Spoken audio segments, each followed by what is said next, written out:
Unlimited History. අපේ ජාතික කතාව.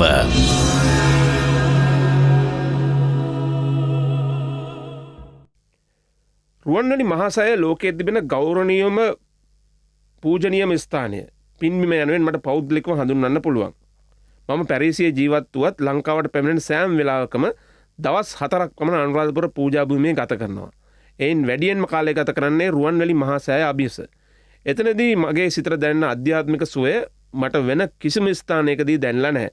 ඊටමත් සතුටින් නරඹන වැඩසටහනක් අපේ ඉතිහාසයේ සැඟවුණු තැන් අපි නොදන්න තැන් ඊටමත් අපූර්ව විදිහට විග්‍රහ කරනවා. අපේ ලංකා ඉතිහාසයේ සොයා නොගත් නිවැරදි ඉතිහාසයේ සොයාගත් ශ්‍රේෂ්ඨ පුද්ගලයෙක් හැටියට අපේ මහාචාර්යතුමාට මගේ ගෞරවනීය ස්තුතිය පුද කරනවා. net fm ගුවන්විදුලි නාලිකාවටත් පූරක ඔබටත් බෙහෙවින්ම ස්තුතියි. මහේෂ් නවරත්න සභාපති ප්‍රංශයේ ශ්‍රී ලාංකිකයන්ගේ සංවිධානය. අයිබෝන් අදත් සුපුදු ලෙසින්ම අන්ලිමිටඩ් හිස්ටරිත් එක්ක මෙවන් වූ වටපිටාවක මෙවන් සෞර්ධයන් එක්ක රාත්‍රී 7:00 පස්සේ අපේ රේඩියෝ වටා එක්වෙන සුහසක් රසිකයන් වගේම ලෝකෙ පුරා ඉන්න මෙවන් වූ අපේ හිතවතුන් එක්ක අපේ ඉතිහාසයේ අක්මුල් සොයා යන්න අදත් අවසර පතනවා. අයිබෝන් මහාචාර්යමනි.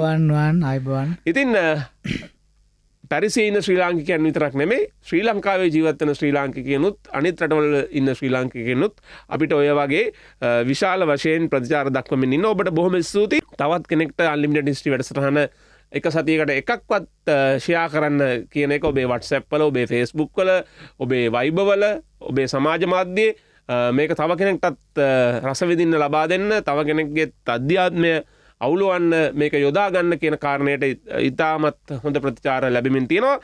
අද ටිකක් කාර්යබහුල දවසක් මම ඇයි කියලා මේ කියන්න කලින් මේ මට පොතක් ලැබුණා. පොත් සාමාන්‍යයෙන් අපිට අපේ හිතවතුන් විටින් විට එනවා. මේ අපේ වාරියපොළ ධම්මගවේෂී හාමුදුරුවෝ අපේ ආයතනයටම ඇවිල්ලා මේ සර්ටයි මටයි මේ ග්‍රන්ථය දීලා ගියා. උන්වහන්සේත් අපේ වැඩසටහනත් එක්ක මේ සම්බන්ධව ඉතාමත් යූසුලුව කටයුතු කරන භික්ෂුන් වහන්සේ නමක් බුදුදහමේ විද්‍යාත්මක පදනම කියලා. ඉතින් ඔබ වහන්සේට බොහොම පින් අපිට ලබා දුන්නට අනෙකුත් අපිට පොත් තැපෑලෙන් ගෙනල්ලා බාර දෙන උදවියටත් බොහොම පින් මේ වැඩසටහනට දක්වන දායකත්වයත් එක්ක. ඉතින් අපි විශේෂයෙන්ම මේ පහුගිය සතිය අපි මූලික වශයෙන්ම කතා කළේ අපේ ජාතික ස්තූපය විදිහට අවිවාදාත්මකවම අපිට හඳුන්වන්න පුළුවන් අපේ මහා රුවන්වැලි සෑය පිළිබඳව. ඒකේ පාදම කොයි ආකාරයේද දුටුගැමුණු රජුරුව මේ යෙදුවේ කියන කාරණයත් එක්ක තමයි අපි අපේ කතා බහ කරගෙන ගියේ. ඉතින් අපිට ලැබිලා තියෙන ප්‍රශ්නත් ගොඩක් වෙලාවට රුවන්වැලි සෑයට සහ අනුරාධපුරයේ දුටුගැමුණු යුගයට සම්බන්ධ ප්‍රශ්න. ඔබට මතක් කරන්න අපේ දුරකථන අංකය 0112553363 0112553363 ඔබටත් පුළුවන් ඒ වගේම අදහස් ප්‍රතිචාර දක්වන්න. නැත්නම් net fm ඔන්නයා කියන Facebook අඩවියට හරි අපේ YouTube වැඩසටහනට හරි අන්ලිමිටඩ් හිස්ටරි වැඩසටහනට අවිල්ලා හරි ඔබට පුළුවන් ඒ ප්‍රතිචාර දක්වන්න. අපි සාකච්ඡාව ආරම්භ කරමු. මේ සාකච්ඡාව ආරම්භ කරන්න කලින් මේ අපි නැවත 1902 වෙන විට මේ රුවන්වැලි සෑයේ නැවත ගොඩනගන්න දායක වෙච්ච පුද්ගලයෝ පිළිබඳව සඳහන් කරා වලිසිංහ හරිශ්චන්ද්‍ර මහත්මයා ගැන. එතකොට අපේ නාරංගිට සුමනසාර හාමුදුරුවෝ ගැන සඳහන් කළා. ඒ විතරක් නෙමේ අපේ රන්සිරිනෙල් වෙද මහත්තයා මේ කටුනායක පැත්තේ ඊළඟට ලක්ෂ 2ක් මුදලක් පරිත්‍යාග කරන්න ඔලගෝක දාගෙන ආපු අපේ හේනේගම සිටුතුමා ඇතුළු උදවිය පිළිබඳව ඔබ තවත් විස්තර දැනගන්න කැමති ඇති. ඒ සඳහා අපි මේ වැඩසටහනට පරිබාහිරව අපේ YouTube නරඹන්නන් වෙනුවෙන් නාරංගිට සුමනසාර හාමුදුරුවෝ කියන්නේ කවුද, උන්වහන්සේ කොහොමද අනුරාධපුරට වැඩම කරේ කියලා පුංචි කෙටි වීඩියෝ වැඩසටහන් කීපයක් නිර්මාණය කරලා තිනවා. අපේ History Tube LK කියන නාලිකාවෙන් ඔබට පුළුවන් ඒ වැඩසටහන් බලා ගන්න. හරියට මේ අපේ මේ පූර්වගාමි වැඩසටහනට පොඩි ඇනෙක්ස් එකක් විදිහට මේ ඇමුණුමක් විදිහට අපි එහෙම වැඩසටහනුත්. එතකොට මේ රසය විඳින ගමන්ම ඒකේ පරිබාහිර කාරණාත් අපි තීසිසයක් වුණත් ලියනකොට අපි මේ රෙෆරන්ස් දානවනේ. මේ ඒක හින්දා අපි ඒ කටයුත්තත් කරන්න බලාපොරොත්තු වුණා. ඉතින් නාරංගිට සුමනසාර හාමුදුරුවෝ ගැන දැනගන්න ඕන නම් YouTube නරඹන්නන්ට මේ ඉහළ තියෙන link එකෙන් අපේ History Tube LK කියන නාලිකාවට ගිහිල්ලා ඒක නරඹන්න පුළුවන්. අපි සාකච්ඡාව ආරම්භ කරමු. ප්‍රශ්න කීපයක් මෙහෙම වෙලා තිබ්බා. මේ රුවන්වැලි සෑය ගැන අපි බොහෝ විට මේ කරුණු කාරණා ගෙනහැර පෑවේ මේ පොත්පත් ඇසුරින් මහාවංශය තූපවංශය වගේ පොත්පත් ඇසුරින් කෙනෙක් අහලා තිබ්බා මේ රුවන්වැලි සෑය දුටුගැමුණු රජුරුව විසින් කෙරුවා කියන්න තියෙන්නේ මේ ග්‍රන්ථවල තියෙන සාක්ෂි පමණක්ද නැත්තම් සෙල්ලිපි එහෙම නැද්ද? මොකද අපි සෙල්ලිපි ගැනත් විශේෂයෙන්ම කතා කරන හින්දා. මේ ප්‍රශ්නෙට අපිට උත්තර දෙන්න වෙන්නේ මේ විදිහට. දැන් රුවන්වැලි සෑය ඒ මහා දාගැබ් කර්මාන්තය ඉදිකිරීම දුටුගැමුණු රජතුමාගේ කාලවකවානුවේදී සිද්ධ වෙච්ච අති දැවැන්ත ජාතික ඉදිකිරීමේ ව්‍යාපෘතියක්. එතකොට මේ ඒ වගේම ඒක ඊටාම පූජනීය ආගමික ස්මාරකයක් ගොඩනැගීම පිළිබඳ වැඩසටහනක්. එතකොට අපි දන්නවා ඒ වෙනකොට ලංකාවේ එවැනි පරිමාණයේ විශාල ස්තූපයක් තිබුණේ නැහැ කියන එක. ඒතර අනික මේක මේ සමස්ත ජාතියේම අවධානය යොමු වෙලා පමණක් නෙමෙයි ජාත්‍යන්තර වශයෙන්ුත් භික්ෂුන් වහන්සේලා වැඩම කළා මේ මුල්ගල තියෙන උත්සවයට.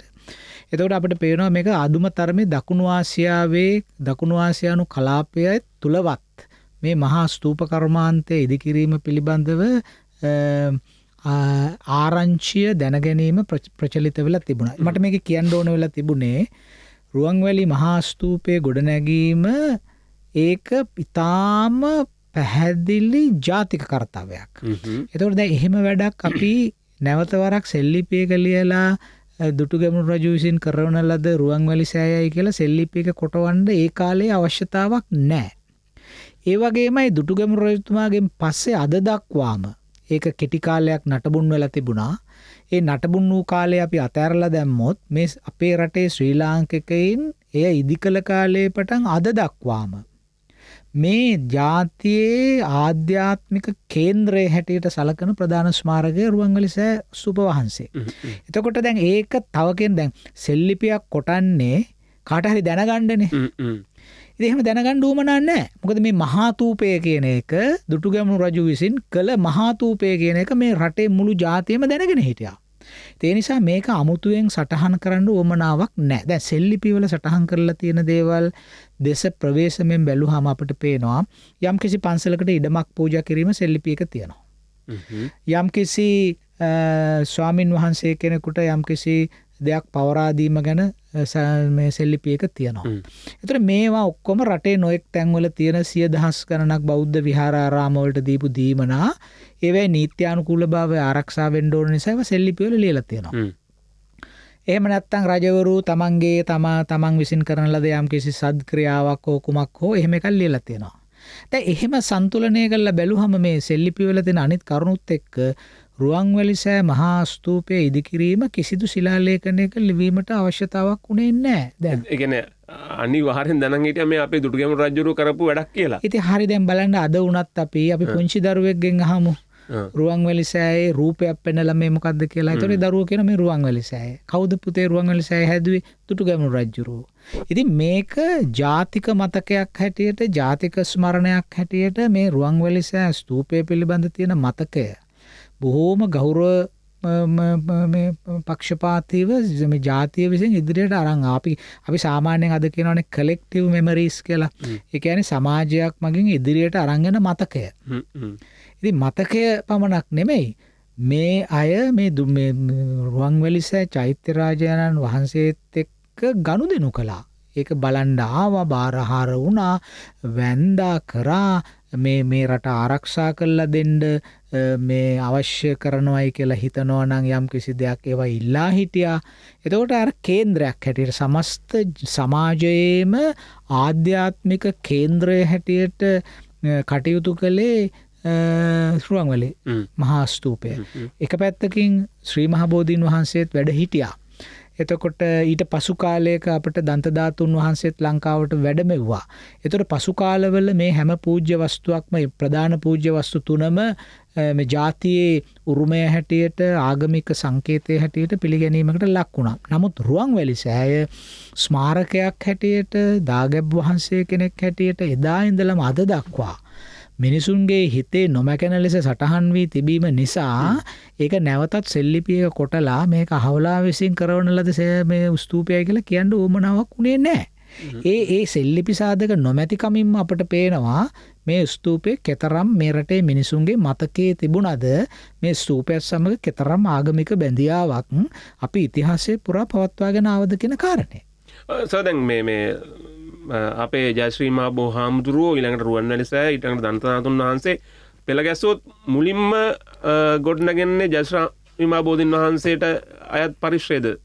එතකොට දැන් අපි දන්නවනේ සංඝමිත්තා මහතෙරණින් වහන්සේ තමයි වැඩම කරන්නේ ශ්‍රී මහ බෝධිය. එතකොට දේවානම්පියතිස්ස රජතුමාමගේම කාලයේ මේක මනුරාධපුරේ රෝපණය කරනවානේ මහා රාජ්‍ය උත්සවයක් පවත්වලා. එතකොට ශ්‍රී මහ බෝධීන් වහන්සේ වැඩම කරලා හිටියා. එතකොට දැන් මේක ඇත්ත වශයෙන්ම ශ්‍රී මහ බෝධි මේ අර මහවංශයේ සඳහන් වෙනස ග්‍රීවයක් දක්වා ජලය ගිහිල්ලා අපේ රජතුමා ඒක පිළිගත්තයි කියලානේ. ඒක බොහොම ගෞරව සම්ප්‍රයුක්තව කරපු වැඩක්. එතකොට මේ ශ්‍රී මහ බෝධීන් වහන්සේ මේකේ අනුරාධපුරේ රෝපණය කරාම ඒක ඇත්ත වශයෙන්ම පාරිභෝගික වස්තුවක් හැටියට අපි ගණන් ගන්නේ. බුදුන් වහන්සේට බුද්ධත්වයේ ලබා ගැනීම සඳහා සෙවණ දුන් ඒ මේ වෘක්ෂය බෝධීන් වහන්සේ. එතකොට ඒක පාරිභෝගික වස්තුවක්. ඊට පස්සේ අපිට පේනවා තූපාරාමයේ ඉදි කරනවා. එතකොට තූපාරාමය අකුධාතුව තැන්පත් කරනවා. එතකොට නමුත් රුවන්වැලි සෑය කියන එක දැවැන්තම ඒ කාලේ වෙනකොට දකුණු මම හිතන්නේ ඉන්දියාවේවත් එහෙම ස්තූපයක් තිබුණේ නැහැ. ඒ දකුණු ආසියාවේ තිබුණු ඊටාම දැවැන්ත ස්තූප කර්මාන්තය. ඒ වගේම මේකේ ධාතුන් වහන්සේලා තැන්පත් කරා. ඉතින් ඒ නිසා මේක මුළු ජාතියටම සුවිශේෂී ස්මාරකයක් වුණා. දැන් අද වුණත් අපි බැලුවොත් එහෙම ගුවනින් ගමන් කරනකොට වුණත් මුළු අනුරාධපුරයේ සිසාරා පේන්නේ මේ සුදු පැහැයෙන් බබලන මේ ස්තූපේනේ. ඔක්කොටම කලින් ඇහැ යන්නේ ඒකටනේ. ඇහැ යන්නේ ඒකටනේ. ඉතින් ඒකෙන් අපිට පේනවා ඒකේ තියෙන පූජනීයත්වය, ඒකේ තියෙන මේ ආකර්ශනීය භාවය, ඒකේ තියෙන මහා පරිමාණ භාවය, මේ සියලුම දේවල් නිසා ඒ අපේ බෞද්ධයින්ගේ සහ සමහර විට බෞද්ධ නොවන සදහැවතුන්ගෙත් මේ අවධානය මේ ස්තූපය වෙත යොමු වුණා. ඒ නිසා මේක නැවතත් මේ අහවල් කෙනා විසින් කරයි කියලා කියන්න උවමනාවක් තිබුණේ නැහැ. ඒ නිසායි මේ සෙල්ලිපියක මේ ගැන සඳහන් නොවෙන්නේ. නමුත් වංශකතා රුවන්වැලි සෑ ස්තූප වහන්සේ ඉදිකිරීම පිළිබඳ ඉතාම සවිස්තරාත්මක ලෙස තොරතුරු වාර්තා කරලා තියෙනවා. ඉදිකිරීම, ධාතු ගර්භය, ධාතු තැන්පත් කිරීම, ධාතු වැඩමවීම. දැන් අපි බලාපොරොත්තු වෙනවා අද වැඩසටහනේදී ඒ කොටස ගැන යම් කිසි සාකච්ඡාවකට ගේන්න. ඉතින් ඊළඟට මේ නුවන් මේ අර ඔබත් මට මතක් කරා වගේ මේ වැඩසටහන අහනකොට සමහර අය කල්පනා කරනවා මේ වගේ දේවල් මෙහෙම විශ්ලේෂණය කරන්න සුදුසු නෑ. මේ පූජනීය වස්තු නෑ එහෙම ඒවා කරඬුවක තැන්පත් කරලා බොහොම ගෞරවණීය විදිහට තියන්න ඕනේ. අරින්න කරන්න හොඳ නෑ. අරින්න කරන්න හොඳ නෑ. ඉතින් අපි ඒක පිළිගන්නවා. ඒ කියන්නේ අපි මේ පූජනීයත්වයේ එලෙසම තිබිය යුතුයි. නමුත් අපි මේ වැඩසටහනෙන් උත්සාහ ගන්නේ අද අපි ජීවත් වෙන්නේ ඊටාම විද්‍යාත්මකව හිතන හේතු ප්‍රත්‍ය තර්ක මත හිතන ලෝකයක අපි ජීවත් වෙන්නේ. ඒතර අපේ බාල පරම්පරාව ඊළඟට ඒගොල්ලෝ ප්‍රවේශ වෙන්නේ ඒ වගේ හරිම තාක්ෂණිකය අතින් ඊටාම ඉහළ තත්වයක තියෙන සමාජයකට මේ 21 වෙනි සතවර්ෂයේ දෙවෙනි භාගය කියලා ගැන අපිට හිතන්න බැරි තරම් තාක්ෂණයෙන් ඉහළ ලෝකයක් වෙයි. එතකොට මේ අපි මේ ඊටාම ජාතියේ පූජනීය වස්තු විද්‍යාවෙන් ඒවා දිහා බලන්න නෙමෙයි මේ උත්සාහ ගන්නෙ. ඒක අවශ්‍ය දෙයක්ුත් නෙමෙයි. ඒක කරන්න පුළුවන් දෙයක්ුත් නෙමෙයි. නමුත් අපි මේ උත්සාහ ගන්නේ ඒ ස්තූප කර්මාන්ත කළානේ. ඒක බොරුවක් නෙමෙයි. දැන් අනුරාධපුරයට ගියාම රුවන්වැලි සෑය වැඩ ඉන්නවනේ නේද? එතකොට ඒක ගොඩනගපු ආකාරය ගැන අපිට වංශ කතාවලත් කියලා තියෙනවානේ. ඒතර අපි මේ ඉදිරිපත් කරන්න යන්නේ ඒ යථාර්ථය ඇත්තක් හැටියට. මොකද අපි දන්නවා අපි තාම උනන්දුවේ යමක් ගැන වර්ණනා කරනකොට අපි අතින් යම්කිසි ඕනවට වැඩි අතිශයෝක්ති එක්ක අහුවෙනවා. එතකොට සමහරට කෙනෙකුට හිතන්න පුළුවන් මේ ප්‍රවෘත්ති සමස්තයක් වශයෙන් මේක මිත්‍යාවක්, මේ බොරුව, මේ හදලා කියන එකක් කියලා. දැන් අපි කරන්න යන්නේ මේ ජාතියේ ඊටාම උත්තම පූජනීය වස්තුව හැටියට සලකන රුවන්වැලි සෑය දුටුගැමුණු රජතුමාගේ කාර්ය පටිපාටියේ තිබිච්ච ප්‍රධාන කාරණයක් හැටියට අපි සාකච්ඡාවට ගත්තේ. එතකොට මේ ස්තූප කර්මාන්තය, මේ චෛත්‍යරාජානන් වහන්සේ ගැන ඒ තිබෙන ප්‍රවෘත්ති අපි ඒවැයි තිබෙන යම් අතිශයෝක්ති සහගත දේවල් වලින් එක මුදවාගෙන මේ සිද්ධිය කොහොමද අපි ඊටාම ශ්‍රද්ධාව, භක්තිය භක්තිය ඇති වෙන ආකාරයට මේක තේරුම් ගන්න. දැන් අපිට පුළුවන් ශ්‍රද්ධාව හා භක්තිය ආකාර දෙකකට ඇති කරගන්න පුළුවන්. හුඟක් මිත්‍යාමය ලෝකයකට ඔසවලත් ශ්‍රද්ධාවක් ඇති කරන්න පුළුවන්. නමුත් ඒක ඉතා తాවකාලික දෙයක්. නමුත් ඇත්ත වශයෙන් ඇත්ත යුක්තිය වටහා දීලා දුටුගැමුණුතුමා මෙච්චර මහන්සි වුණා, මේ ශිල්පීන් මෙච්චර මහන්සි වුණා, අපේ ගරුතර මහා සංඝරත්නය මෙච්චර මහන්සි වුණා මේ ස්තූප කර්මාන්තය කරන්න. එතකොට මේ ස්තූප කර්මාන්තය ආරක්ෂා කරගන්න අපි මෙච්චර විද්‍යාත්මක වැඩ කළා. ඒ නිසා තමයි මේක මෙච්චර කල් පැවතුනේ කියලා ඒ යථාර්ථවාදී දැනුම අපට අනාගත පරම්පරාවට දෙන්න පුළුවන් නම් මං හිතනවා අපේ ඊළඟ පරම්පරාව මේ ඊටාම පූජනීය වස්තු ගැන එක් පැත්තකින් පූජනීයවත් අනිත් පැත්තෙන් ඊටාම තර්කානුකූලවත් බලලා මේවා අවබෝධ කරගෙන මේවා ආරක්ෂා කර ගැනීමට අවශ්‍ය කරන ධෛර්යය ඔවුන් තුළ උත්පාදනය කරගනී කියන විශ්වාසයෙන් තමයි අපි මේ කරන්නේ. ඒ නිසා කවුරු හරි අපේ ප්‍රිය ශ්‍රාවකයෙක් එම හිතනවා නම් යම් කිසි විදිහකට අපි මේ ඊටාම ජාතියේ පූජනීය වස්තු අරගෙන මේ විද්‍යාවෙන් මේවා විශ්ලේෂණය කරන්න හදනවා කියලා අනේ ඒ කරුණාකරලා අදහස අයින් කරගන්න අපි එහෙම කරන්නේ නැහැ. එහෙම කරන්න උවමනාවකුත් නැහැ. එහෙම කරන්න උවමනාවක් නැහැ. සමාජයක පූජනීය වස්තු මගින් සමාජයට ඉටු කරන විශාල සමාජ විද්‍යාත්මක කාර්යභාරයක් තියෙනවා. ඒක අපිට යම්කිසි තර්කයකින් ගණිත සමීකරණයකින් අපිට පෙන්වන්න පුළුවන් කමක් නැහැ. දැන් සමහර විට අපි දැන් මහනුවර නම් අපි ජීවත් වෙන්නේ අපි දන්නවා අපිට ඉස්සර කාලේ අපේ යාළුවෝ නුවර පළාත්වල ඉන්න අය ලියුමක් එවනකොට ලියුම පටන් ගන්නේ දලදා සමිඳු පිහිටයි. ඒතකොට ඒගොල්ලන්ගේ ලියුම අපි සාදපුරේ කෙනෙක් නම් ජයශ්‍රී මහබෝධිහාමුදුරන්ගේ පිහිටයි කියලා ලියන්නේ. ඒතකොට අපිට පේනවා සමාජමය වශයෙන් කොයිතරම් බලපෑමක් මේ පූජනීය වස්තු කරනවාද කියන එක. ඒවේ තියෙන ඊටාම විශිෂ්ට ආගමික අර්ථය ඉක්මවා ඒවා සමාජයේ මත ක්‍රියා කරන ආකාරයත් ඊටාම වැදගත් වෙනවා. අපි නොහිතුවට අපි මේ ආගමික වස්තු සමග ආධ්‍යාත්මිකව බැඳිලා තියෙන්නේ. ඉතින් ඒ නිසා අපි යම් කිසි දෙයක් සමාජයට යහපතක් කරනවා නම් අපි ඕනේ නැති විද්‍යාත්මක භාවයකට ආරෝපණය කරන්න ගිහිල්ලා ඒවා විශ්ලේෂණය කරන්න ඒක අවශ්‍ය නැහැ. මොකද ඒ වෙනකොටත් සමාජය ඒක විශ්ලේෂණය කරගෙන සමාජයට භාවිතයක් තියෙනවා. අපි මේ වැඩසටහනෙන් කරන්න උත්සාහ ගන්නේ මේ අතිශය පූජනීය වස්තුන් පිළිබඳව තියෙන ඇතැම් ඓතිහාසික ප්‍රවෘත්ති ඇතුළත යම් දේවල් එකතු වෙලා කතා හැදිලා නොඑක ඒවා තියෙනවා. ඉතින් මේ සිද්ධිය සිද්ධ වෙච්ච සැබෑ ආකාරය මේ විදිහටයි උනේ කියන එක තමයි අපි මේ කියන්න උත්සාහ කරන්නේ. ඒකෙන් සමහරලාට අපේ තියෙන මේ ඒ භක්ති ශ්‍රද්ධාව වැඩි වෙන්නත් පුළුවන්. මේ මහා නිර්මාණයට දැන් ගිය සතියේ මේ පැහැදිලි කරා මේ නවවරක් රුවන්වැලි සෑය ගිලී ගියා කියන එකේ විද්‍යාත්මක කාරණේ මෙන්න මෙහෙම ඒ කාලේ හැටියට දැන් මේ කාලේ හැටියට නම් කොන්ක්‍රීට් එකක් දාලා තියෙන ඒකට පියවරෙන් පියවර ඒ පාදම ගොඩනගුව හැටි. ඒක හරිය විස්මයජනකයි නේ සර්. විස්මයජනකයි. ඉතින් තවත් අපේ නම් ශ්‍රද්ධාව වැඩි වෙන එක වෙන්නේ ඒක දැනගන්න වැඩි වෙනවා. ඒ කියන්නේ මේ තරම් කැපවීමක් කරලා දැනුමක් ආයෝජනය කළා මේක කරේ කියන එක. ඉතින් වань අපිට පේනවා අත් වශයෙන්ම අපේ ඊටාම බුද්ධිමත් ශ්‍රාවකයෝ ඒ වගේම අපේ YouTube channel එකේ ප්‍රේක්ෂකයෝ මේ කරුණු ගැන හරිම සංවේදී. දැන් මට මතක් කරන්න ඕන මේ සිංගප්පූරුවේ ජීවත් වෙන මේ KRM පියසංක කියන අපි හොඳටම මම දන්න අපි ළඟින් ආශ්‍රය කරපු අපේ සහෝදරයෙක් පෙරාදෙණි විශ්වවිද්‍යාලයේ ඉංජිනේරු පීඨේ ඉංජිනේරු උපාධිය ලබාගෙන ඔහු දැන් සිංගප්පූරුවේ ඉන්නේ. පියසංක මහත්මයා මට කීප වරක්ම ලියලා තිබුණා මේ අපේ වැඩසටහන අහනවා ඒක ගැන නොඑක් දේවල්. ඉතින් ඇත්ත වශයෙන්ම මේ රුවන්වැලි සෑය ගැන කතා කරනකොට අපි මේ වැඩසටහනේ කියවනේ අර පොළවේ අගල් කපනවා ඒවයි වතුර පුරවලා තියනවා කියලා හැම. ඉතින් මේ අපේ පියසංක ඒකට හොඳ යෝජනාවක් යා සිවිල් ඉංජිනේරුවරයෙක්. එයා කියලා තිබුණා ඒ ඔබ කියපු කතාව මේ ඒ පිරිත් පැන් සඳුන් වතුර දැමීමේ තේරුම මෙන්න මේකයි කියලා. මේ ට්‍රීට්මන්ට් එක තමයි මේ තියෙන. ඒ කියන්නේ එහෙම වතුර පිරෙව්වට පස්සේ අපි දන්නවා මේ පසේ මේ තියෙන අංශු අතර තියෙන වායුව ඔක්කොම මිදෙනවා. වායුව අයින් වුණාට පස්සේ පස අපි කියන්නේ කම්පැක්ට් වෙනවා කියලා තද වෙනවා. එතකොට මේ වතුර පුරවල ස්ථිතික වෙන භාවයකට එනවානේ. එතකොට මේ මේ ස්තූපයට යට වෙන කොටසේ හරස් අතට අගල් කපලා ඒවයි වතුර පුරවා තිබීමේ විද්‍යාත්මක අර්ථය ඒ ස්තූපයට යට වෙන කොටසේ පස්වල තියෙන රැඳිලා තියෙන වායුව ජලය නිසා තෙරපිලා ඉවතට යනවා.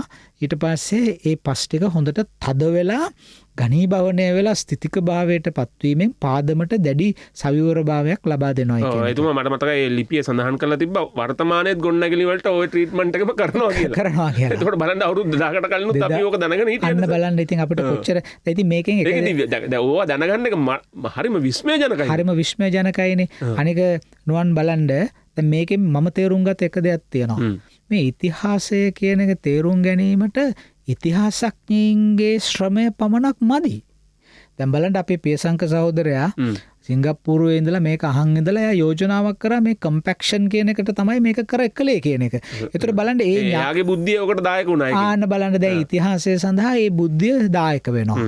එතකොට එහෙමනම් අපිට තේරෙනවා දැන් එක පැත්තකින් මේ හැම වෘත්තිකයෙක්ම හැම ශ්‍රී ලාංකිකයෙක්ම හරිම ආදරෙන් මේවා ගැන හොයනවා බලනවා. ඒ වගේ අපේ පියසංක වගේ මේ තරුණ විද්‍යාඥයෝ ඉංජිනේරුවරු එහෙම කල්පනා කරලා ඒ දැනුම ගත්තාම දැන් අපි ඉදිරියේදී ලියන රචනයක ඒ අපේ මේ තරුණ ඉංජිනේරුවරයා ලියපු අදහස පාවිච්චියට ගන්න පුළුවන් අපිට. මෙන්න මේකයි හේතුව මේ අගල් කැපීම වගේම ගැලපීමක් මේ අපේ වැඩසටහනේ අනිවාර්ය ශ්‍රාවකෙක් වෙන ආචාර්ය කුලසිංහන්ගේ පුත්‍රරත්නය එතුමත් ඉංජිනේරුවරෙක් උපාලි කුලසිංහ මහත්මයා එතුමත් ඔය රුවන්වැලිසෑය ඉංජිනේරුම්මය කාරණා මේ වර්තමාන ඉංජිනේරු කාරණත් එක පෑහෙනවා කියලා අපේ මේ පහුගිය වැඩසටහන බලලා අපිට කිව්වා. කියලා තිබුණා. ඒක තමයි. ඉතින් මොකද දැන් අපි මේ විෂයන් පිළිබඳ ප්‍රාමාණික විද්වත්තු නෙමෙයිනේ. අපි දන්නේ නැහැ ඉංජිනේරු සිවිල් ඉංජිනේරු විද්‍යාව අපි දන්නේ නැහැ. ඒතර සිවිල් ඉංජිනේරු විද්‍යාව දන්න අයට මේක පැහැදිලි කළා යම්කිසි දොරටුවක් විවෘත කරාම ඒ මහත්මයාලාට පුළුවන් ඒ තියෙන දේ විද්‍යානුකූලව විග්‍රහ කරලා මෙන්න මේකයි කියලා. දැන් බලන්න අපි ගිය සතියේ කතා කරානේ අර මේ පිහිටිගල දක්වා හාරලා රුවන්වැලිසෑයේ අත්තිවාරම සකස් කරපු එක අපි උපාසකම්මලට අපේ ස්වාමින් වහන්සේලා දේශනා කළේ 9 පාරක් මේ අත්තිවාරම ගිලුණයි කියලානේ. එතකොට දැන් ඒ වගේ උපක්‍රමයක් තමයි මේ මේ අගල් කපලා වතුර පුරවනවා කියන එක. බැලුවම මේකට සඳුන් වතුර පිරිත් වතුර පුරවනවා. එතකොට සාමාන්‍ය ශ්‍රාවකයෙකුට සාමාන්‍ය මේ ගැමියෙකුට හරි මේකට ඉදිකිරීමට සම්බන්ධ වෙච්ච සාමාන්‍ය කම්කරුවෙකුට හරි මේක තේරෙන්නේ නැහැ මොකද්ද මේ කලේ කියන එක. වුන් හිතන්නේ මේක පාරිශුද්ධ කිරීම සඳහා මේ කරන වැඩක් කියලා. ඒ ආකල්පයත් ලබා දෙමින් තමයි අර විද්‍යාත්මක කාරණේ ඉෂ්ට ප්‍රාප්ත කරගන්න කල්පනා කරේ. එතකොට බලන්න අපි මේක තමයි අපේ දේශීය චින්තන ආකෘතිය. ඒ කියන්නේ ප්‍රායෝගිකත්වයයි ඒ ප්‍රායෝගිකත්වයට බද්ධ කරපු ආධ්‍යාත්මික අර්ථයයි. මේ දෙකම කවලම් කිරීමෙන් තමයි මේ කටයුතු ඉදිරියට කරගෙන ගියේ. ඉතින් අපි sannivedanaya ගැන අපි කතා කරනකොට දේශීය sannivedana මූලධර්ම ගැන කවුරු හරි කතා කරනවා නම් මෙව්ව තමයි උදාහරණ කොහොමද අපි මිනිස්සුන්ට මේක sannivedanaya කරේ. නේද? දැන් කෙනෙකුට 4 අතට අගල් කපලා වතුර පිරවනවා කියලා කිව්වහම කෙනෙක් දැන් මොකද්ද මේ කරන්නේ? නමුත් ඒකට ඒක කොහොමද මිනිස්සු අතරට ගෙනිච්ච එකට සඳුන් දියර පිරිත් පැන් කවලම් කරාම මේක පාරිශුද්ධ කරනවා. ඒතකොට ඒගොල්ලන්ට අදහසක් එනවා මේක පාරිශුද්ධ තැනක්. මෙතනට සෙරෙප්පු දාගෙන යන්න හොඳ නැහැ. පා ගන්න හොඳ නැහැ.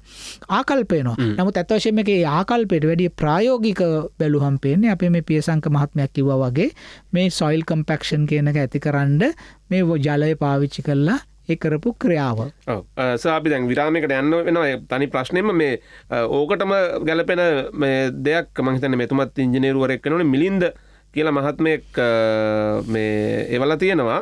මේ ඔය වගේම මේ ලෝකේ පාවිච්චි කරන ක්‍රමවේදයක් මේ කොන්ක්‍රීට් සිලින්ඩර් හදලා ඉවරලා බස්සලා හදන මේ සිලින්ඩර් ක්‍රමවේදයක් පිළිබඳව මේ ඒක මෙතෙන්ට ඇප්ලයි කරා කියලා හිතන්නත් පුළුවන් නේද කියලා එතුමාත් තර්කයක් ගොඩනගනවා. ඉතින් එහෙම තර්ක ගොඩනගෙන හොඳයිනේ. මේ අර අපි කියන තාක්ෂණය තව විදිහකට එතුමා බලලා ඉවරලා ඒක කියලා තියෙනවා. ඉතින් ඒ වගේ තර්ක විතර්ක අපේ මේ YouTube වල කමෙන්ට්ස් වලත් අපි දකිනවා. ඒක හොඳ සාධනීය ලක්ෂණයක්. අපි විරාමයට යන්න වෙලා තියෙනවා. අපි විරාමයෙන් පස්සෙත් ඔබ වූ ප්‍රශ්නයක් දෙයක් කතා කරලා අපි ප්‍රධාන මාතෘකාවට එමු සර්. අපි එහෙනම් ප්‍රවෘත්ති විරාමයෙන් අනතුරුව නැවතත් Unlimited History සමග Unlimited History අපේ ජාතික කතාව.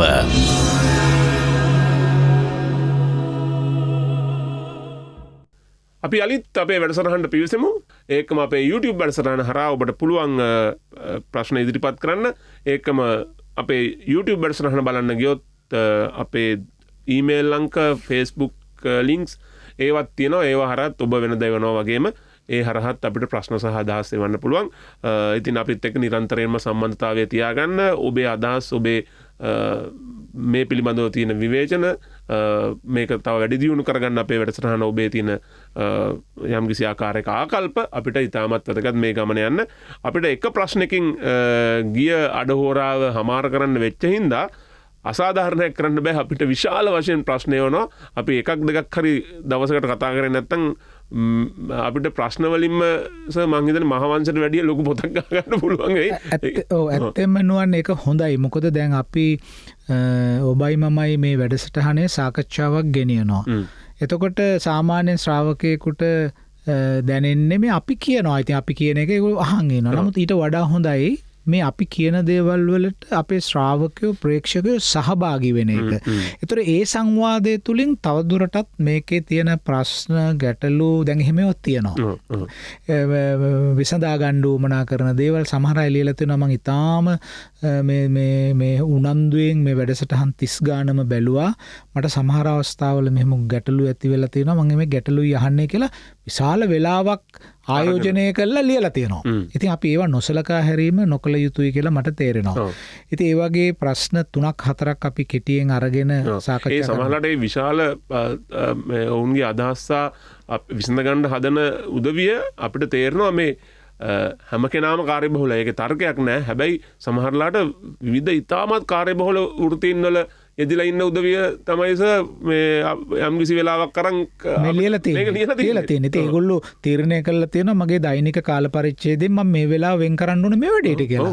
ඉතින් ඒක ඊටාම විශාල දෙයක්. ඉතින් අපි ඒ අයගේ ප්‍රශ්නවලට අපි ප්‍රතිචාර දැක්වීම අත්‍යවශ්‍යයි. එහෙම නැත්නම් අපි ඒකේ තේරුමක් නැහැ කියලා මට හිතෙනවා මේ වැඩසටහන අරගෙන යන එකෙත් අපි ඒවත් එක්ක ගනුදෙනු නොකළොත්. ඉතින් අපි මම ප්‍රශ්නයක් ගන්නම් මේ ක්‍රිෂාන්ත සිරිමාන්න කියන මහත්මයෙක් මට ප්‍රශ්නයක් අහලා තිබුණා. ඒක වැදගත් දෙයක් අපි ඉදිරියේදී කතා කරන්න යෝජිතව හිටපු. එතුමා අහලා තියෙනවා මේ දිව්‍යාවදානය කියන මූලාශ්‍රය ඒ දිව්‍යාවදානය මූලාශ්‍රයක් හැටියට පාවිච්චි කරන්න පුළුවන්ද කියලා. ඒතර දැන් මේ ක්‍රිෂාන්ත සිරිමාන්න මහත්මයා මේ ප්‍රශ්නේ අහුවාම අපි මේක සාකච්ඡාවට ගත්තම අපේ අනිත් ශ්‍රාවකයෝ හිතන්න පුළුවන් මොකද්ද මේ දිව්‍යාවදානය කියන්නේ. අනිවාර්යෙන්ම පළවෙනියෙන් මේක විසඳ ගන්න ඕනේ. ඒක විසඳ ගන්න ඕනේ. අත වශයෙන්ම දිව්‍යාවදානය කියලා කියන්නේ දැන් ඔය අපි එක වැඩසටහනක සාකච්ඡා කළා බුදුරජාණන් වහන්සේගේ පරිනිර්වාණයෙන් නොබෝ කලකට පස්සේ මේ උන්වහන්සේගේ ශාසනය කැඩිලා බිඳිලා වෙන් වුණයි කියලා. එතකොට ඒ කැඩිලා බිඳිලා නොඑක් අයට මේකට වෙන් වෙලා ගිහිල්ලා ඒ බෙදිච්ච අය අතර හිටියා මූල සර්වාස්තිවාදීන් කියලා සර්වාස්තිවාදය කියලා වාදයක්. දැන් අපි දන්නවනේ පළවෙනියෙන්ම බෙදුනේ මහා සාංගිකයි තේරීය කියන නිකායයි. තේරවාදය හා මහා සාංගික, ස්ථවිරවාදය හා මහා සාංගික කියලා බෙදුනේ. එතකොට ස්ථවිරවාදය කියන එක තමයි වර්ධනය වුණේ තේරවාදී සම්ප්‍රදාය හැටියට. මහා සාංගික කියන එක තමයි වර්ධනය වුණේ මහායාන පැත්තට අවසානයේ වර්ධනය වුණේ. ඒක අපිට පසු කාලයේ පේන ප්‍රවණතාවක්. එතකොට මේ ස්ථිරවාදය එහෙම නැත්නම් තේරවාදය ඒකත් බෙදුණා. බෙදලා ගියාම අන්න ඒ තේරවාදයේ පැත්තේ කොටසෙන් බෙදිච්ච කොටසක් තමයි සර්වාස්තිවාදීන් කියලා කියන්නේ. එතකොට මේ සර්වාස්තිවාදීන් කියන අය හරි ප්‍රබලයි. ඔය වයඹදිග ඉන්දියාවේ තක්ෂශීලා සමහරු තක්ෂිලා කියනවා. තක්ෂශීලා ප්‍රදේශයේ ගන්ධහාර ප්‍රදේශයේ ওই ප්‍රදේශවල ඊටාම බලවත්භාවයට පත් වුණේ මේ සර්වාස්තිවාදී කියලා බෙදිච්ච කණ්ඩායම. ඒක තේරවාදී සම්ප්‍රදායට අයිති එකක්. ඒ සර්වාස්තිවාදයේ තුලත් දැන් වචන විග්‍රහ කරන්න පුළුවන් සර්ව අස්තිවාදය. අස්ති කියන්නේ තියනවායි කියන්නේ තියනවා කියන්නේ. එතකොට නෑ කියන්නේ නාස්ති. අස්ති නාස්ති නයවාස්ති නනාස්ති කියලා සමහර ඔය දර්ශනවාදවල කියනවානේ අජිත කේසකම්බලීලා පකුද කච්චායනාලගේ. එතකොට මේ සර්වාස්තිවාදය මූල සර්වාස්තිවාදී කියන ගුරුකුලයට අයිති ඒ මේ මූල සර්වාස්තිවාදීන්ගේ ගුරුකුලෙත් විනය පිටකයක් තිබුණානේ. අන්නේ විනය පිටකයේ අනුසාරයෙන් ගොඩනගපු කෘතියක් තමයි දිව්‍යාවදානය කියලා සලකන්නේ. හරිද? එතකොට දැන් අපි සරලව කිව්වොත් බුද්ධ ශාසනය බෙදුනට පස්සේ තේරීය නිකායේ තේරීය කියන කොටසට අයිති ඒගොල්ලන්ගෙනුත් බෙදිච්ච සර්වාස්තිවාදීන්ගෙන් මූල සර්වාස්තිවාදී කියලා හඳුන්වන මුල් කොටසේ විනය පිටකය ආශ්‍රයෙන් ගොඩනගාගත්ත කෘතියක් තමයි දිව්‍යාවදානය කියලා කියන්නේ. සාමාන්‍යයෙන් මේ දිව්‍යාවදාන කියන්නේ අවදාන කියලා කියන්නේ එක්තරා කොටස් මේ කතා ස්ටෝරීස් කියන ඒවා. එතකොට දිව්‍ය අවදානය කියන එක මේ වගේ අවදාන ස්ටෝරීස් 38කින් අවදාන 38කින් සංග්‍රහ වෙච්ච කෘතියක් තමයි දිව්‍ය අවදානය කියලා කියන්නේ. ඒතර එක අවදාන තියෙනවා. දැන් අශෝක රජු පිළිබඳ තියෙන කතා තියෙන්නේ අශෝකාවදානය කියන එකේ. ඒතර අශෝකාවදානය කියන එක මූලාශ්‍රයක්.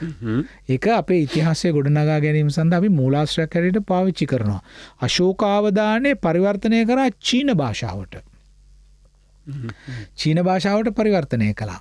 පරිවර්තනය කළා මට මතක හැටියට ඒකේ සමය බෙහෙද ව්‍යුහ සූත්‍ර කියලා පරිවර්තනය වුණා. එතකොට මේ වගේ ටිබෙට් පරිවර්තනයක් තියෙනවා. එතකොට දිව්‍යදාන කියන්නේ මෙන්න මේ කාරණේ. එතකොට සාමාන්‍යයෙන් දිව්‍යාවදානය රචනා වුණේ ක්‍රිස්තු වර්ෂයෙන් 2 වෙනි සතවර්ෂයේ පමණයි කියලා සලකන්නේ. එතකොට ක්‍රිස්තු වර්ෂයෙන් 2 වෙනි සතවර්ෂයේ රචනා වුණා කියලා කියනවා නම් දිව්‍යාවදානය අපේ මහාවංශයට වඩා පරණයි. මොකද මහාවංශය ක්‍රිස්තු වර්ෂයෙන් 5 වෙනි සතවර්ෂයනේ. එතකොට සාමාන්‍ය විද්වත්තු සලකන්නේ දිව්‍යාවදානය රචනා වෙන්නේ නැත්තේ ක්‍රිස්තු වර්ෂයෙන් 2 වෙනි සතවර්ෂය කියලා.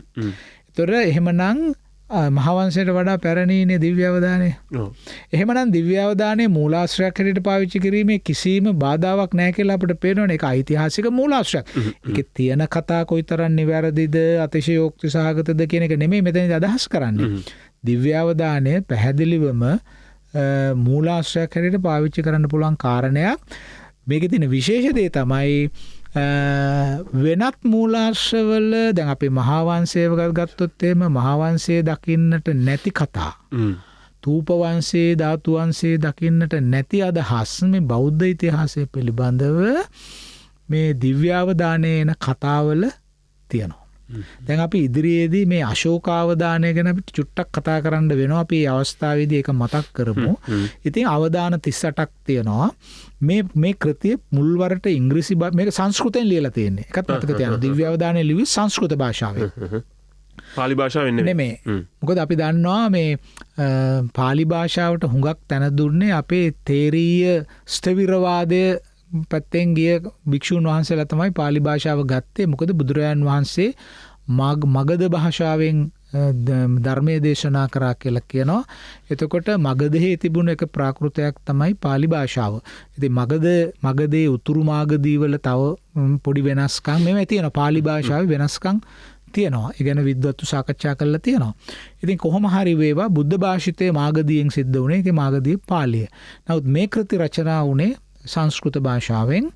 ඒ සංස්කෘත භාෂාවෙන් මේ ලියවෙච්ච ක්‍රිස්තු වර්ෂයෙන් 2 වෙනි සතවර්ෂයේ ලියවෙච්ච කෘතිය 1886 දී ඉංග්‍රීසි භාෂාවට පරිවර්තනය කරා. පරිවර්තනය කරාට පස්සේ තමයි එඩ්වර්ඩ් කොවෙල් කියන මහත්මයයි නීල් කියලා මහත්මයෙකුයි තමයි මේ 1886 දී මේක පරිවර්තනය කරේ ඉංග්‍රීසි පරිවර්තන. ඊට පස්සේ තමයි ලෝකයේ අවධානය යොමු වුණේ විශේෂයෙන් බටහිර රටවල් වල මේ දිව්‍යාවදානය කියන කෘතිය ආසියාවේ බෞද්ධ ඉතිහාසය සමහරට ආසියාවේ දේශපාලන ඉතිහාසය ගොඩනැංවීම සඳහා ඉතා වැදගත් මූලාශ්‍රයක් හැටියට අපිට දිව්‍යාවදානය යොදා ගන්න පුළුවන් කියලා. දිව්‍යාවදානය ඉතා වැදගත්. මොකද දිව්‍යාවදානයේ තියෙනවා ලංකාවේ බුදුදහම ස්ථාපනය වීම පිළිබඳවත් ඉතාම වැදගත් ප්‍රවෘත්ති අපිට වෙනත් මූලාශ්‍රයකින් සොයාගත නොහැකි අන්දමේ. ඒ නිසා අපි ක්‍රිෂාන්ත සිරිමන්න මහත්මයාට කියන්න තියෙන්නේ කිසිම ප්‍රශ්නයක් නැහැ. දිව්‍යාවදානය අපිට ඓතිහාසික මූලාශ්‍රයක් හැටියට පාවිච්චි කරන්න පුළුවන් කියන කාරණය. හරි සර්. දැන් මේ සර්ටත් මම හිතන්නේ යොමු වෙලා තිබ්බා අපිට දැන් අපේ මේ 37 වෙනි වැඩසටහනෙන් මුල් වැඩසටහන් 10න් එහා පැත්තට එහෙම යන්න වෙනවා. සමහර අපේ ශ්‍රාවකින්ට හිතවතුන්ට ඒ වැඩසටහන් සමහරට හම්බුනෑන් පස්සේ තමයි ඔවුන් මේ යොමු කරන්නේ. අර යක්ක සහ මේ නාග ගෝත්‍රිකයන් පිළිබඳව අපි නේපාලයේ සහ තියෙන සම්බන්ධතාව පිළිබඳවත් ඇතැම් අය සමහර ප්‍රශ්න යොමු කරලා තිබ්බා. අපි ඒ අතීතයට චුට්ටක් ගිහිල්ලත් එමුස නැත්තම් ඒ අයවත් අපිට මේ මගහැර යන්න බෑනේ. ඔව් නෑ මෙහෙමයි අපි ඒක අපේ වැඩසටහන් වල පැරණි වැඩසටහන් වල අපි කියපුවා වුණාට කමක් නෑ. ඒ පිළිබඳ යම්කිසි විවේචනාත්මක අදහසක් තියෙනවා නම් අපේ ශ්‍රාවකයන්ට ඒ මතකය අලුත් කරගන්නත් ඒ අපි කියපු දේවල් තවදුරටත් විශ්ලේෂණාත්මකව තේරුම් ගන්නත් ඒ අහන ප්‍රශ්න ප්‍රයෝජනවත් වෙනවා. ඔබ පරක්කුයි කියලා හිතන්න එපා. නෑ එහෙම පරක්කුවක් නෑ. දැනුමට එහෙම පරක්කුවක් නෑ. අපි පරිහරණය කරන්නේ අපේ ජීවන කාලෙට ගොඩාක් කාලෙකට කලින් ලියවිච්ච පොත්පත්නේ. ඉතින් මට දැන් මේකේ ඔබ මතක් කරා වගේ නුවන් මේ වෙලාවේ අපිට ඒ සම්බන්ධයෙන් තියෙන්නේ මේ ඕස්ට්‍රේලියාවේ සිඩ්නි නුවර ජීවත් වෙන කවීන්ද්‍ර විතාන මහත්මයා අපට එවලා තිබුණා හොඳ ප්‍රශ්නයක්. ඒ මහත්මයා අපේ වැඩසටහන හුඟක් අගය කරලා එයා ලියලා තිබුණා. ඒ වැඩසටහනේ කියපු අර නාගවරුන් ඇසෑමෙන් පහලට ආවය ඒගොල්ලෝ අපේ කඳුකරයට ආවයි කියන එක නම් ටිකක් විවාදාපන්නයි නේද කියලා ඒ මහත්මයා ලියලා තිබුණා. ඒක මේ ඩිබේටබල් ඉෂුව එකක් නේද කියන වචනයම පාවිච්චි කරලා තිබුණා. මොකද මේ අපේ මේ කවීන්ද්‍ර ඒකේ නගලා තිබිච්ච තර්කය තමයි ඉන්දියාවේවත් ලංකාවේවත් ඒ ඇසෑම්වරුන්ගේ තියෙන රූපකාය ලක්ෂණ මූණු ලක්ෂණ එහෙම දකින්න කොහොමවත් අපේ නෑ නේද? අපි කොහොමද එහෙම තර්කයක් ගොඩනගන්නේ කියන කාරණේ. කියන්නේ අර මේ මොකද්ද මොංගොලයිඩ් මූණු නෑ නේද කියන එක. ඉතින් ඒකට අපිට උත්තරයක් දෙන්න පුළුවන්කම තියෙනවා. මොකද මේ අදහස අපි මේ වැඩසටහනේදී මේ අපි හිතුවක්කාර ලෙස ඉදිරිපත් කරපු අදහසක් නෙමෙයි. මේ අපි ඉදිරිපත් කරපු අදහස මේ වෙලාවේ කවින්ද්‍ර අහගෙන ඉන්නෝ නම් අපි විශේෂ අවධානයක් යොමු කළා ඔබගේ ප්‍රශ්නෙට උත්තර දෙන්න. ඒක ඊටම වැදගත් විද්‍යාත්මක ගැඹුරක් තියෙන නිසා අනිත් අයටත් අහන් ඉන්න අයටත් මේ ඇසෑමයයි නාගවරුයි අතර තියෙන සම්බන්ධය කියන එක අප බැලිය යුත්තේ ඔබ ඔය බලලා තියෙන ආකාරයට වැඩිය ටිකක් ගැඹුරු මට්ටමකින්. එතකොට ඔබ කතා කරන්නේ ඔය මොංගොලයිඩ් කියන මූණු අපිට ඉන්දියාවෙත් දකින්න නැහැ. ලංකාවෙත් එහෙම කඳුකරේ වැඩි ජනතාව අතරත් එහෙම දකින්න නැයි කියලා. නමුත් ඒකෙන් නෙමෙයි මේක මනින්න ඕන. මොකද අපි දන්නවා මේ ජනගහනය මිශ්‍රවීමෙන් සංක්‍රමණ රටා ඇතිවීමෙන් මිශ්‍රභාවයට පත්වෙන්නේ ජෛව විද්‍යාත්මක මිශ්‍රවීම. එතකොට මෙහෙම දෙයක් තියෙනවා. අපි මොංගොලයිඩ් කාන්තාවක් ශ්‍රී ලාංකිකයෙක් විවාහ වුණොත් ඒ ලැබෙන දරුවට මොංගොලයිඩ් පෙනුමක් තියෙන්න පුළුවන්. එහෙම නැත්නම් මොංගොලයිඩ් පුරුෂයෙක් එක්ක ශ්‍රී ලාංකික කාන්තාවක් විවාහ වුණොත් ඒ හැත්තෙන දරුවට මොංගොලයිඩ් මූණක් තියෙන්න පුළුවන්. නමුත් මේ ජානයේ දිගින් දිගටම මේක මිශ්‍ර වෙමින් ඉදිරියට එනකොට අවසානයේ ඉතුරු වෙන්නේ අර ජානය තුල තියෙන ජෛව විද්‍යාත්මක ලක්ෂණ පමණයි. දැන් උදාහරණ හැටි මම මේක කියන්න. මේක මම කියන එකක් නෙමෙයි. දැන් 1971 අවුරුද්දේදී ආචාර්ය සිරාන් දරණීගල මහත්මයා ඊටම වැදගත් ලිපියක් ලිව්වා ලංකාවේ හම්බෙන ගල් මෙවලම් ගැන. එයාට උවමනා වෙලා තිබුණා මේ ගල් මෙවලම් ලෝකයේ සහ ආසියාවේ හම්බෙන වෙනත් ගල් මෙවලම් සමග සංසන්දනාත්මකව අධ්‍යයනය කරන්න. ඉතින් එයා මේ එයා ලිව්ව 1971 දී මේ ලංකාවේ ගල් මෙවලම් කියලා some stone implements from Ceylon කියලා ලිපියක්.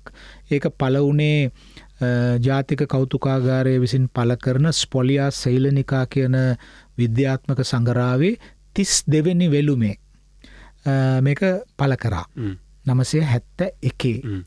එතුමා ඒකෙදි කිව්වා මේ අපේ හම්බෙන ගල් මෙවලම් අපේ ආදි මානවයන්ගේ ඒ අයගෙන් මේ ඉතා මෑත ගල් යුගය කියලා මහත්මයා අදහස් කරේ අර බලංගොඩ මානවයා කියලා කියන අයගේ කාලය. ඒතර අද බලංගොඩ මානවයාට දීලා තියෙන කාලය අවුරුදු 12000 ඉඳලා ඒක පල්ලෙහාට යනවා අවුරුදු 6500 වෙනකොටත් බලංගොඩ මානවයා අවසානයේ මීට අවුරුදු 3000ක් විතර යනකනුත් බලංගොඩ මානවයාගේ පිරිස මේ රටේ ජීවත් වුණා. කියන්නේ මාතොටින් හම්බෙලා තියෙනවා ක්‍රිස්තුපූර්ව 1800 කාබන් දිනයක්.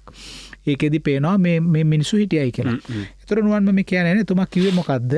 මේ අපේ ගල් යුගයේ අවසාන කොටස තියෙන්නේ. අවසාන ඉවර වෙලා යන කොටස. ඒ කොටසේදී එයා පාවිච්චි කරන late stone age කියන වචනේ. මෑත ගල් යුගය. ඒ මෑත ගල් යුගයට අයිති මෙවලම් ගල් මෙවලම් සංසන්දනය කරනකොට එයා කියන මං අමුතු දෙයක් දකිනවා. මොකක්ද ඒ දකින්නේ? අපිට මේ හම්බෙනවා මේ ගල් ගුහා වලින් මේ සිදුරු විදපු කියන්නේ විනිවිද පේනම නෙමේ සාමාන්‍යයෙන් සිදුරු කොටපු ගල්. මේවා මිටි හැටියටත් පාවිච්චි කරලා තියෙනවා. මේවා අඹරන්න අත්ගල් හැටියටත් පාවිච්චි කරලා තියෙනවා. මේවට කියනවා පිටර්ඩ් හැමර්ස් කියලා. මේ පුරාවිද්‍යාඥයෝ.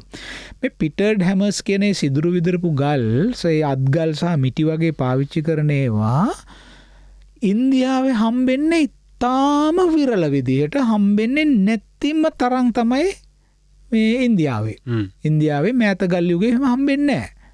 නමුත් අපේ රටේ හරියට තියෙනවා ඒවා. නමුත් වැඩේ තියෙන්නේ මේ අත්ගල් ඇසෑම් වල හම්බෙනවා. ඉන්දියාවෙත් ඇසෑම් ප්‍රාන්තේ හම්බෙනවා. ඇසෑම් ප්‍රාන්තේ හම්බෙනවා. එතකොට ඒ විතරක් නෙමෙයි මේ ගල් මේ විදිහටම හම්බෙනවා අග්නිදිග ආසියාවේ.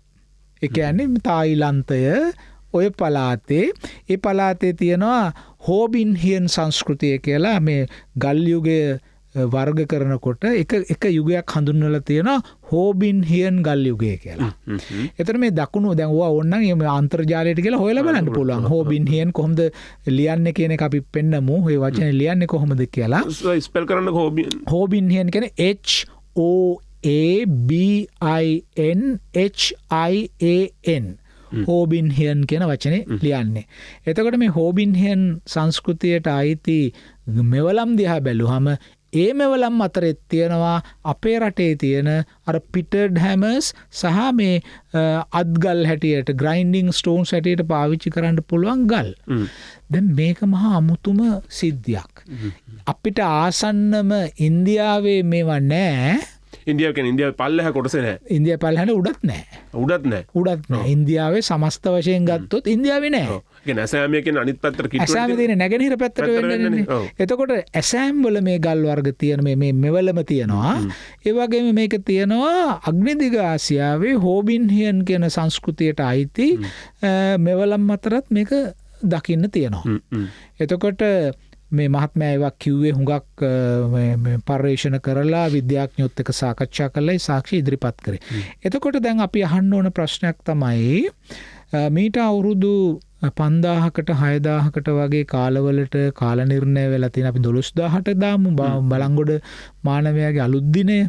එහෙම දැම්මහම මේ කොහොමද මේ කාලය තුල ඇසෑමේ ලක්ෂණ සහ අග්නිදිග ආසියාවේ තියෙන ලක්ෂණ ලංකාවට එන්නේ. එතකොට අපි කවින්ද්‍රට නැවත ආමන්ත්‍රණය කළා කියන්නේ කවින්ද්‍ර ඇසෑම් ප්‍රාන්තයේ නාගවරු අපි දන්නවා ඒගොල්ලෝ මේ අග්නිදිග ආසියාවට ඇවිල්ලා අග්නිදිග ආසියාවෙන් තමයි ඇසෑමේ දක්වා ඒ කඳුකරයට ගියේ. සමහර විට නවශිලා යුගයේ මීට අවුරුදු 6000කට පමණ උඩදී වෙන්න පුළුවන්. නවශිලා යුගයේ 9000 දී පමණ පටන් ගන්නවා කියලා අපි සාමාන්‍යයෙන් සලකන්නේ. මේ කාලයේදී වෙන්න පුළුවන් මේගොල්ලෝ මෙහා මේ උඩට ගියේ. එතකොට මේ දැන් අපි කතා කරන්නේ මේ ජීව විද්‍යාත්මක සාක්ෂි නෙමෙයි. අපි මේ කතා කරන්නේ ද්‍රව්‍යාත්මක සාක්ෂි. එතකොට මේ පුරාවිද්‍යාත්මක සාක්ෂි. එතකොට මේ පුරාවිද්‍යාත්මක සාක්ෂි වලින් අපිට පෙන්නනවා මේ සුවිශේෂී පිටර්ඩ් හැමර්ස් කියන මෙවලම් වර්ගය. ඒ ග්‍රයින්ඩ් ස්ටෝන්ස් සහ පිටර්ඩ් හැමර්ස් හැටියට පාවිච්චි කරපු ඒක අපට ඇසෑමේත් අග්නිදිග ආසියාවෙත් පේන්න තියෙනවා. එහෙමනම් මේක ගේන්න ඕන කවුද? මේක ගේන්න ඕන මිනිස්සු. මේ තාක්ෂණය ගේන්න ඕන මිනිස්සු. ඒ නිසා අපට ඒ සාධකය ආචාර්ය සිරාන්දරණීගල ඒ පෙන්නන සාධකය අපට ඊටාම පැහැදිලිව පෙන්눔 කරනවා මේ මෑත ගල් යුගයේදී. ඒ කියන්නේ පහුගිය අවුරුදු 6-7000 ඇතුළත මේ අග්නිදිග ආසියානු සම්භවයක් තියෙනවායි කියන එක. දැන් මේ අවස්ථාවේදී ඒ කවින්ද්‍ර හිතපු හැටියට හරියටම ඇසෑම් වල ඉන්න මිනිස්සුන්ගේ ෆොටෝකොපි එකක් මේ අපි ලංකාවට මෙහෙම වුණා කියන එක නෙමෙයි මේකෙන් අදහස් කරන්නේ. හරි? දැන් අපි බලන්න දැන් ඔය අග්නිදිග ආසියාව හරහා දැන් ඔය ටිබෙටෝ බර්මිෂ් කියලා භාෂා පවුලකුත් තියෙනවානේ. ඒ කියන්නේ ටිබෙට් පැත්තට බුරුමේ හරහා මෙහෙම සංක්‍රමණය වෙච්ච මිනිස්සු බෙදා හදාගත්ත වාග්විද්‍යාත්මක ව්‍යවහාරයනේ. අසෑමේ එන්නෙත් ඔය ටිබෙටේ බර්මා බංගලිදේශ් ඔය කලාපේනේ එන්නේ. හරිද? එතකොට ඒ සම්බන්ධතාව පුරාවිද්‍යාත්මකව ද්‍රව්‍යාත්මකවත් සනාත වෙනවා. ඒ කියන්නේ අපි මේ අග්නිදිගාසියාව සහ මේ ඇසෑමය ඔය කලාපය සමග ඉතා ඈත වකවානුවක ජන සම්මිශ්‍රණයක් සිද්ධ වුණා කියන එක මේ තාක්ෂණයත් ඒකෙන් පෙන්නුම් කරනවා. ඊළඟ කාරණේ තම වැදගත් කාරණයක් දරණීගල මහත්මයා පෙන්නුම් කරලා දෙනවා. මොකක්ද? ඔහු මේ නිරීක්ෂණය ගන්නේ කෙනත් ආර් කෙනඩි කියලා ඇමරිකානු ජාතික ඉතාම පුරෝගාමී භෞතික මානව විද්‍යාඥයෙක් ලංකාවේ සහ ඉන්දියාවේ වැඩ කළා.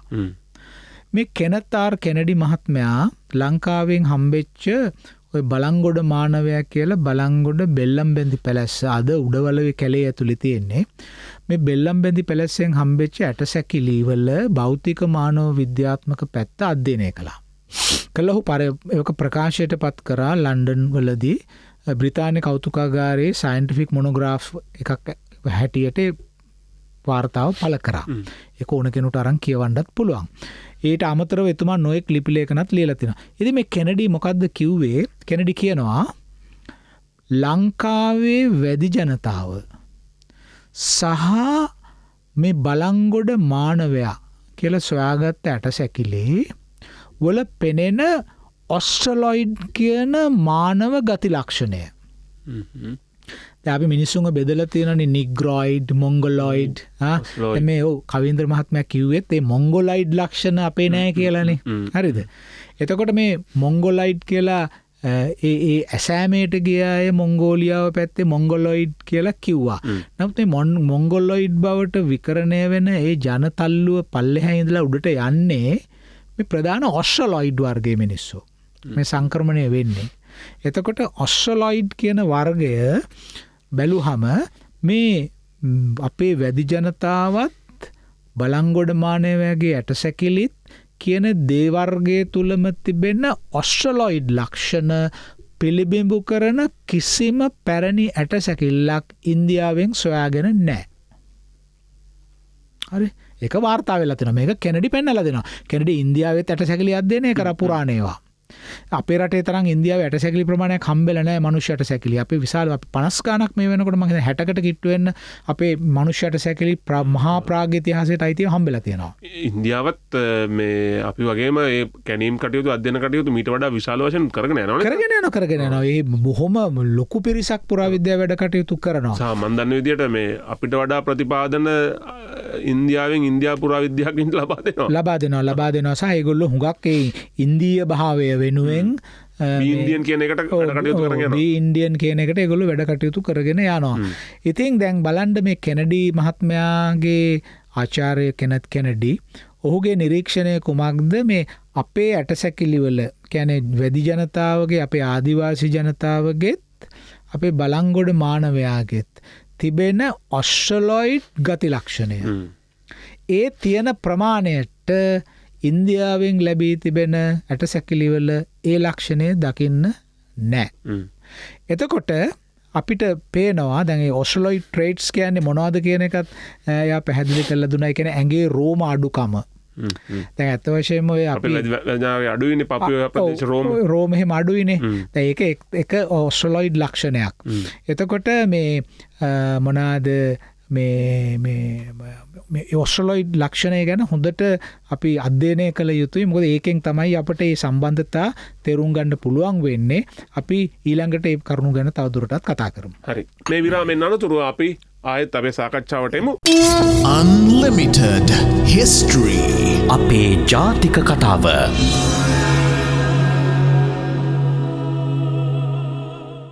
අපි මේ කතා කරන සාකච්ඡාවේ ඔබට අදහස් තියෙනවා නම් ගැටලු තියෙනවා නම් ඒකම අපේ YouTube වැඩසටහන නරඹන උදවියට පුළුවන් මේ කමෙන්ට් සෙක්ෂන් එකේ වගේම අපේ ඩිස්ක්‍රිප්ෂන් එකේ අපේ Facebook අඩවිය අපේ පෞද්ගලික ඊමේල් පවා ඔබට ලබා දීලා තිනවා ප්‍රශ්න යොමු කරන්න. ඒ කොයි ආකාරයෙන් හරි අපේ සම්බන්ධතාවය තියාගමු.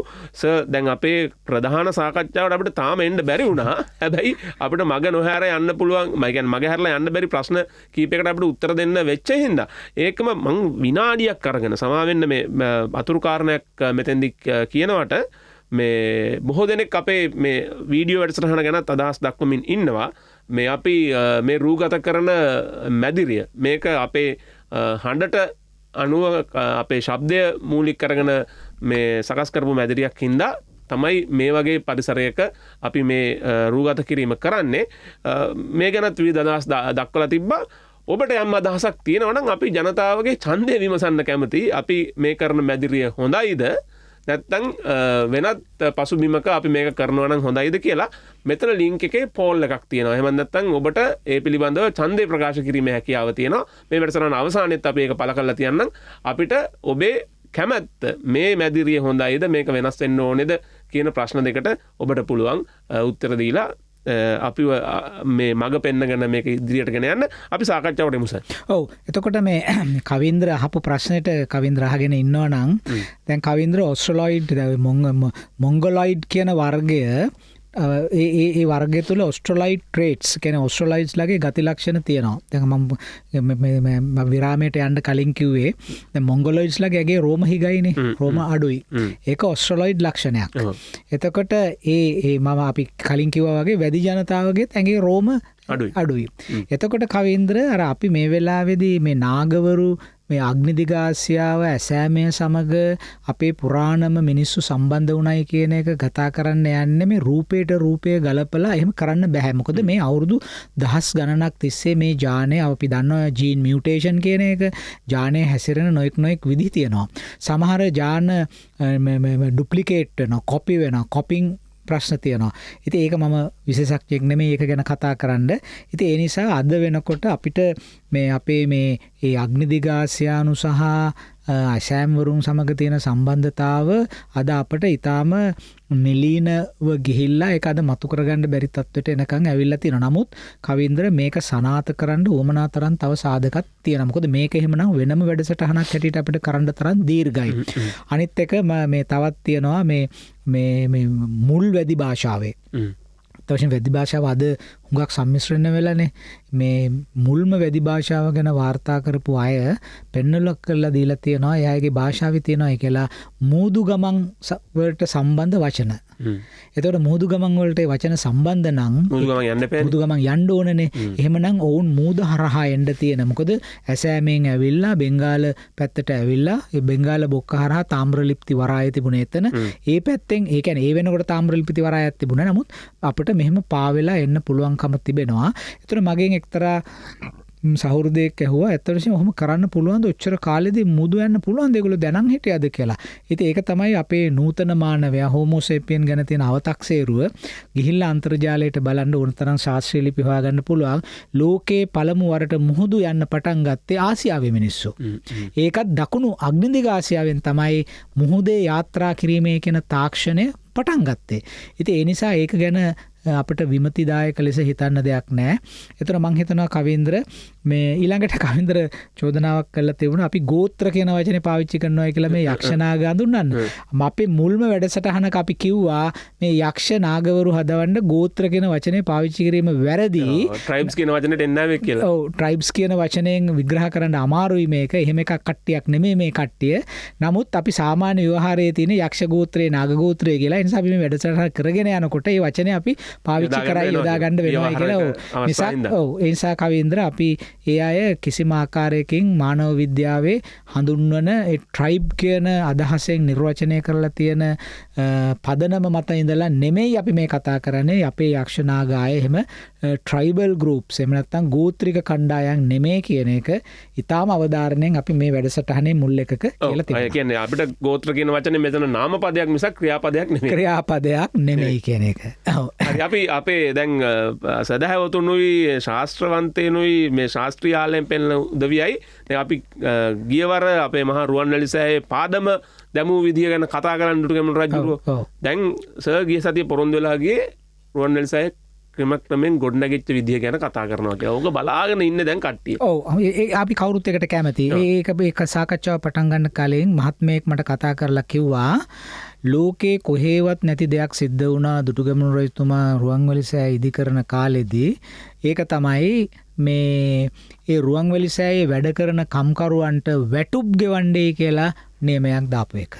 මේක රාජකීය ව්‍යාපෘතියක්, රජයේ ව්‍යාපෘතියක්, රජු මූලික වෙලා කරන දෙයක්. හැබැයි මේ ස්තූපයට ගඩොලක් තියෙන කම්කරුවෙකුට පවා පුද්ගලයෙකුට පවා දීමනාවක් ලබා දෙන්නේ කියලා සඳහන් වෙනවා. මේක ලෝකේ කොහේවත් ඒ කාලේ වෙනකොට එහෙම දෙයක් සිද්ධ වුණා කියලා වාර්තා වෙලා නැහැ. ඒ නිසා මේ වැඩසටහනේ විශේෂයෙන් ඒ කාරණේ මතක් කරන්නයි. අනිවාර්යෙන් ඒ කාලේ මේ ලෝකේ තිබුණේ වහල් යුගයනේ. වහල්ුන්ගෙන් ගහලා මරලා පාම් පෙත්තක් දීලා වැඩගත්ත මිසක් කොහොම වැටුප් ගෙවීමක් දෙන්න නැතුව ඇතිනේ. ඉතින් මම ඇත්තෙම මේ අපි ගෞරවයක් හැටියට මේ මහත්මයාගේ නම සඳහන් කරන්න ඕන. අපි කවුරුත් දන්න, අපි කවුරුත් ගරු කරන අපේ ආචාර්ය සූරිය ගුණසේකර මහත්මයා තමයි මට මේක කතා කරලා කිව්වේ. ඉතින් අපි මේ මහත්මයාට හුඟක් ස්තුතිවන්ත වෙනවා ඒක අපිට මතක් කරලපු එක ගැන. ඉතින් ඇත්තෙන්ම මේ රුවන්වැලිසෑය ගොඩනගන වෙලාවේ දුටුගැමුණු රජතුමා ඒ වෙනුවෙන් වැඩ කරන කම්කරුවන්ට ගෙවීම් කරන්න කියලා කිව්වා පමණක් නෙමෙයි, ඒ අය වෙනුවෙන් කෑම බීම සැපයීම, වස්ත්‍රාභරණ සැපයීම, ඒවා පවා මේ දොරටු 4 මේ එන අයට කෑම බීම දෙන්න, ඇඳුම් පැළඳුම් දෙන්න ඒවත් රජතුමා විසින් සැපුවයි කියලා අපිට වංශ කතාවල වාර්තා වෙලා තියෙනවා. ඒ වගේම මේකට මේ ස්තූප කර්මාන්තය මේ ඉදිකිරීම සඳහා ගඩොල් සොයා ගැනීම ඒවා සම්බන්ධයෙන් යම්කිසි අතිශයෝක්ති සහගත කාරණා වංශ කතාවල තියෙනවා. මෙහෙම ගඩොල් මැව්වා එහෙම කියලා. නමුත් අපි යථාර්ථවාදීව හිතුවහම අපේ ශ්‍රද්ධාවන්ත ශ්‍රාවකයෝ හිතන්න පුළුවන් නෑ එහෙම කියන්න එපා. එහෙම හාස්කම් වෙන්න පුළුවන්. හොඳයි අපි හාස්කම් පිළිබඳ කිසිම ප්‍රශ්නයක් අපේ නෑ. නමුත් අපි මේක දිහා අපි මේ මෙතෙක් කාලයක් වැඩසටහනේ ආපු විදිහට මේක දිහා බලන්න ඕනනේ නේද? එතකොට අපි මේ මහා ස්තූප කර්මාන්තය ඉදි කරන්න විශාල ගඩොල් ප්‍රමාණයක් යනවා. ඉතින් මේ ගඩොල් ප්‍රමාණය ප්‍රායෝගිකව සපයා ගන්න ඕමනායිනේ නේද? එතකොට ඒක කොහොමද සපයාගත්තේ කියන එක පිළිබඳව ඒ තරම් ප්‍රයෝජනවත් විස්තරයක් වංශ කතාවල සමහර උදවිය කියනවානේ මේ වැව් හැරුනේ ඒ ගඩොල් කර්මාන්තයේ හින්දා කියලා. නෑ ඒක ඒ තරම් සාර්ථක තර්කයක් නෙමෙයි. මොකද ගඩොලක් පිලිස්සීම සඳහා අවශ්‍ය කරන පස් ඒකට යම්කිසි යෝග්‍යතාවක් තියෙන්න ඕනනේ. යම්කිසි ඛනිජමය යෝග්‍යතාවක් තියෙන්න ඕනනේ. එතකොට මේ තැන් වල වැව් හැරුවා ඒක වැව් වලට කරන අගෞරවයක්. එතකොට වැව් කියලා කියන්නේ මේ රුවන්වැලිසෑය හදන්න පස් ගත්ත වලවල් කියලා කවුරු හරි කියන්න පුළුවන්. එතකොට ඒක එහෙම නෙමෙයි. අපේ වැව් කර්මාන්තය මේ අපේ වාරික කර්මාන්තයත් එක්ක අනිවාර්යෙන් බද්ධක එකක් නේ වැවක් කියලා කියන්නේ. ඉතින් වැවකට එහෙම අවතක්සේරු කරන්න ඉඩක් දෙන්න බෑ. ඊටාම කුඩා වැවක් වුණත් ඊටාම ක්‍රමවත් විදිහටයි ගොඩනගලා තියෙන්නේ. අපි ඒක ඉදිරියේදී කතා කරනවානේ. ගාවට ගිහිල්ලාම කතා කරනවානේ. ඉතින් ඒ නිසා අපි ලොකු වැඩපිළිවෙලක් අරන් යනවා මේ අපේ සිටියම් වලත් තියෙන්නේ අපේ වැව් වලට ටැංක් කියලා. ටැංකි නෙමෙයිනේ මේවා. අපි මම හිතන්නේ අපි net fm ආයතනය විසින් විශාල පෙස්සමකුත් අත්සන් කළා ඔක්ස්ෆර්ඩ් ඩික්ෂනරිය සම්පාදනය කරන ආයතනයට මීට අවුරුදු ගණනාවකට කලින් යවුවස මේ අපිට වැව කියන වචනේ දාලා දෙන්න මේ ටැංක් කියන එක අයින් කරලා කියලා. ඔව්. ඉතින් ඒ වගේ තියෙනවා. දැන් උදාහරණේ සුදු මහත්තුරු කරපු වැඩනේවා. ඒගොල්ලන්ට තේරෙන්නේ නැහැ. ඒගොල්ලන්ට තේරෙන්නේ නැහැ මේ සංස්කෘතිය. දැන් උදාහරණයක් හරියට කිව්වොත් එහෙම දැන් උදැල්ලට කියන්නේ මෙමොටි කියලානේ. මැමටි. ඉතින් මැමටි කියලා එකක් ඩික්ෂනරි බැලුවම මේක නැහැ. උදැල්ල හඳුන්වන්න තියෙන්නේ HOE හෝ කියන එක. ඒතර මේ මෙමටි කියන වචනේ හැදුවේ දෙමළෙන් මං වෙට්ටි කියලානේ කියන්නේ උදැල්ලට. උදැල්ලට මං වෙට්ටි. එතකොට මං වෙට්ටි කියන වචනේ තමයි මෙමටි කියලා හැදුවේ. ඉතින් සුදු මහත්තුරු ඔහොම දේවල් කරලා තියෙනවා. දැන් පෝය දවස කියන වචනේ සමහර පරිවර්තනවල තියෙන සබත් ඩේ කියලා. සබත් දවස කියන්නේ 7 වෙනි දවස කියන එකනේ. එතකොට ඒ වගේ පරිවර්තනවලදී යම් දෝෂ තත්ත්ව තියෙනවා. ඒක තමයි අර සංස්කෘතික මේ වශයෙන් තියෙන වෙනස්කම. ඔව් සුදු මහත්තුරු එහෙම කරාට අපේ මහත්තුරු එකතු වෙලා දැන් අපි මේක වෙනස් කරගන්න බලමු. අපිට වෙනස් කරන්න අවශ්‍යයි. අනිවාර්යයෙන්. වැව කියනකොට ඇති වෙන හැඟීමයි දැන් සමහර අය ටැංක් කියන එක වෙනුවට ලියනවා රෙසර්වොයර් කියලා. ඒත රෙසවයා කියලා කියන්නේ ඔය පොල්ගොල්ල ජලාශය ඒ වගේ මහ විශාල ජලාශනේ රෙසවයා කියලා කියන්නේ. එතකොට නමුත් වැව කියන එක ඊට වැඩිය වෙනස් අදහසක් තියෙන පද්ධතියක් වැව. ඕනනම් වැව කියලා දාන්න පුළුවන්. සමහර විට ඉංග්‍රීසි භාෂාවේදී ප්‍රශ්නයක් තියෙනවා ඇකාරය උච්චාරණය කරන්න බෑ උම්ලවුට් එකක් දාලා ලියන්න ඕන.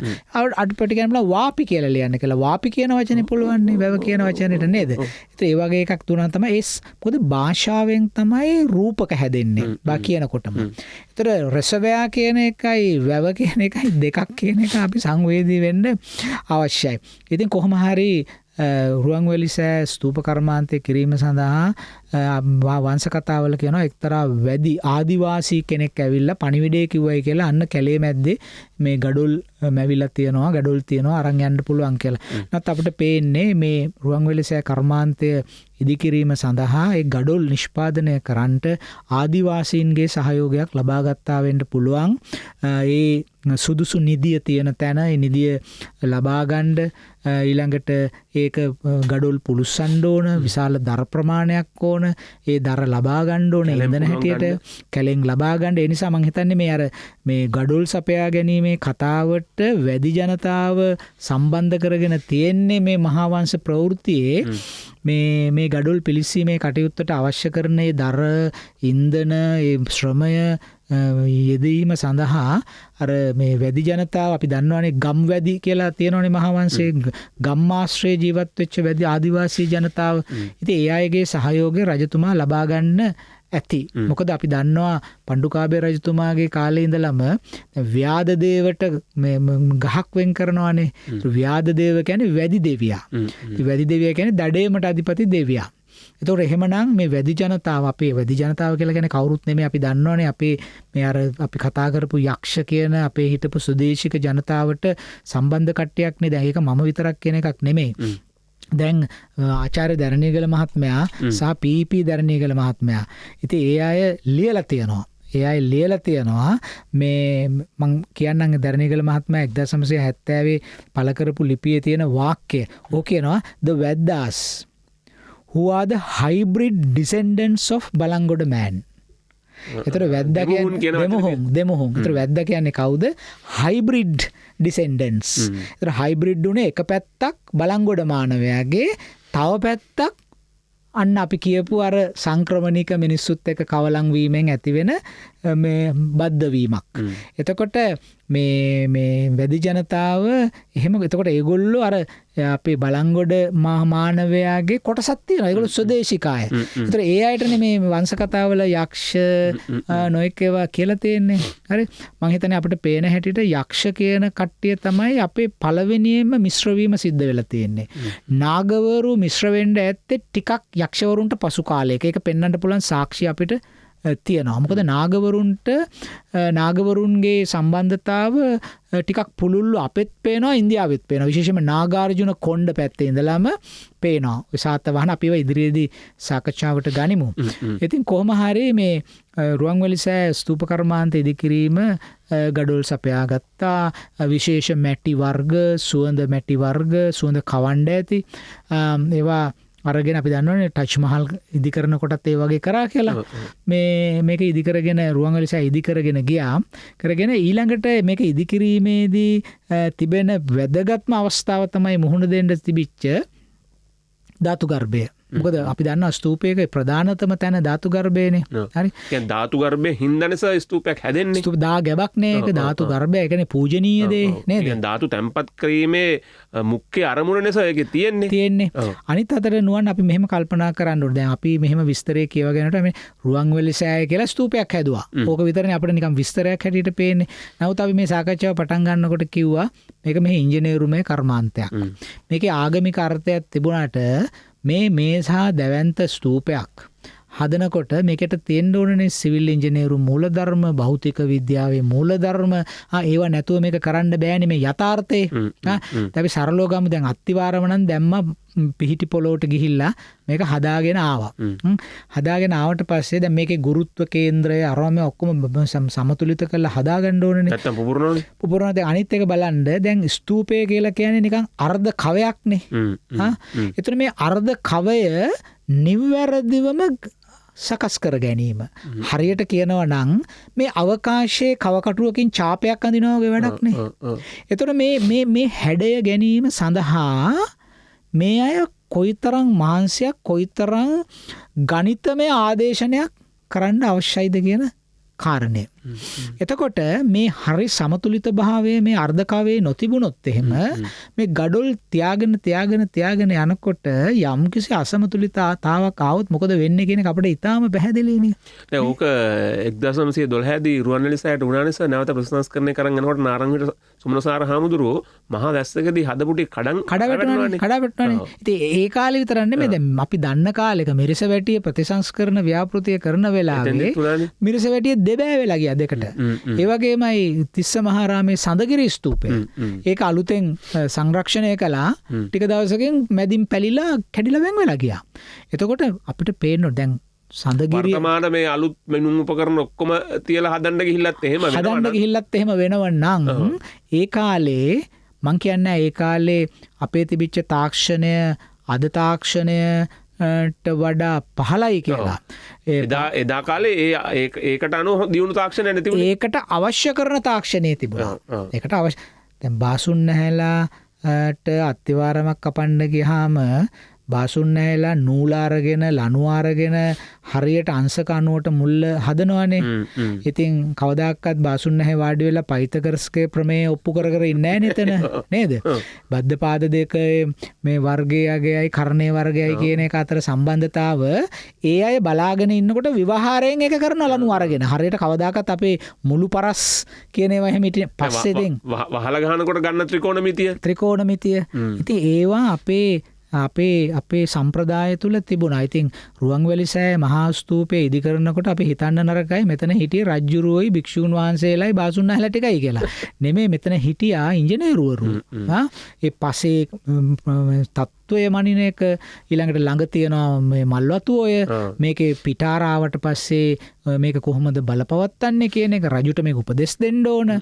හරිද? අපි දැක්කා මේ කිසියම් විශේෂ නැකතකින් මේක පටන් ගත්තේ. ඒතර අහසේ තියෙන තරු දිහා බලලා වෙලාවල් බලලා සුදුසු විදිහටයි මේක පටන් ගත්තේ. දැන් ඔබ හිතන්න එපා පේරාදෙනියෙන් හරි මේ මොරටුවෙන් හරි අවුට් වෙච්ච ඉංජිනේර්ස්ලා නෙමෙයි එතන හිටියේ.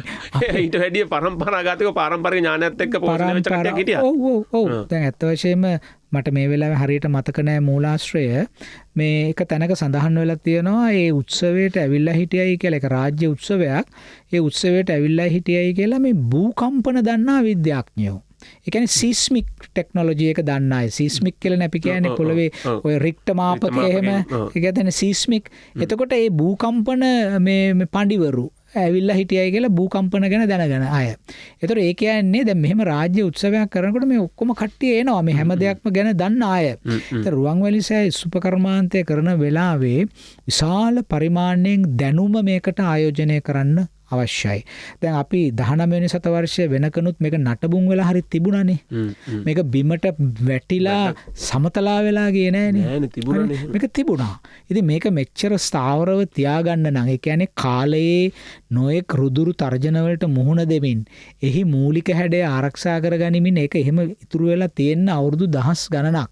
2000ක් අපි 2500ක් 2300ක් කියන්නේ මොන තරම් දිග කාලයක්ද? හරි ස්වභාව ධර්මයේ මොනතරම් අකාරුණිකද ගස් පැලවෙනවා නොඑක් දේවල් වෙනවා සත්තු ගෙවල් හදනවා විදගෙන යනවා නොඑක් දේවල් සිද්ධ වෙනවා. නමුත් මේ හැම දෙයක්ම දරාගෙන මේ මහා ස්තූපය වැඩමවාගෙන හිටියනේ අවුරුදු 2300කට ආසන්න කාලයක්. මතක් වුණේ මම ගොඩනැගිල්ල කියන්නේ නැහැ මේ රටේ හදපු විශාල ගොඩනැගිල්ලක මං දන්න විදියට 20 වෙනි හරි 22 වෙනි හරි තට්ටුවේ සිවිලිම කඩන් කරනස.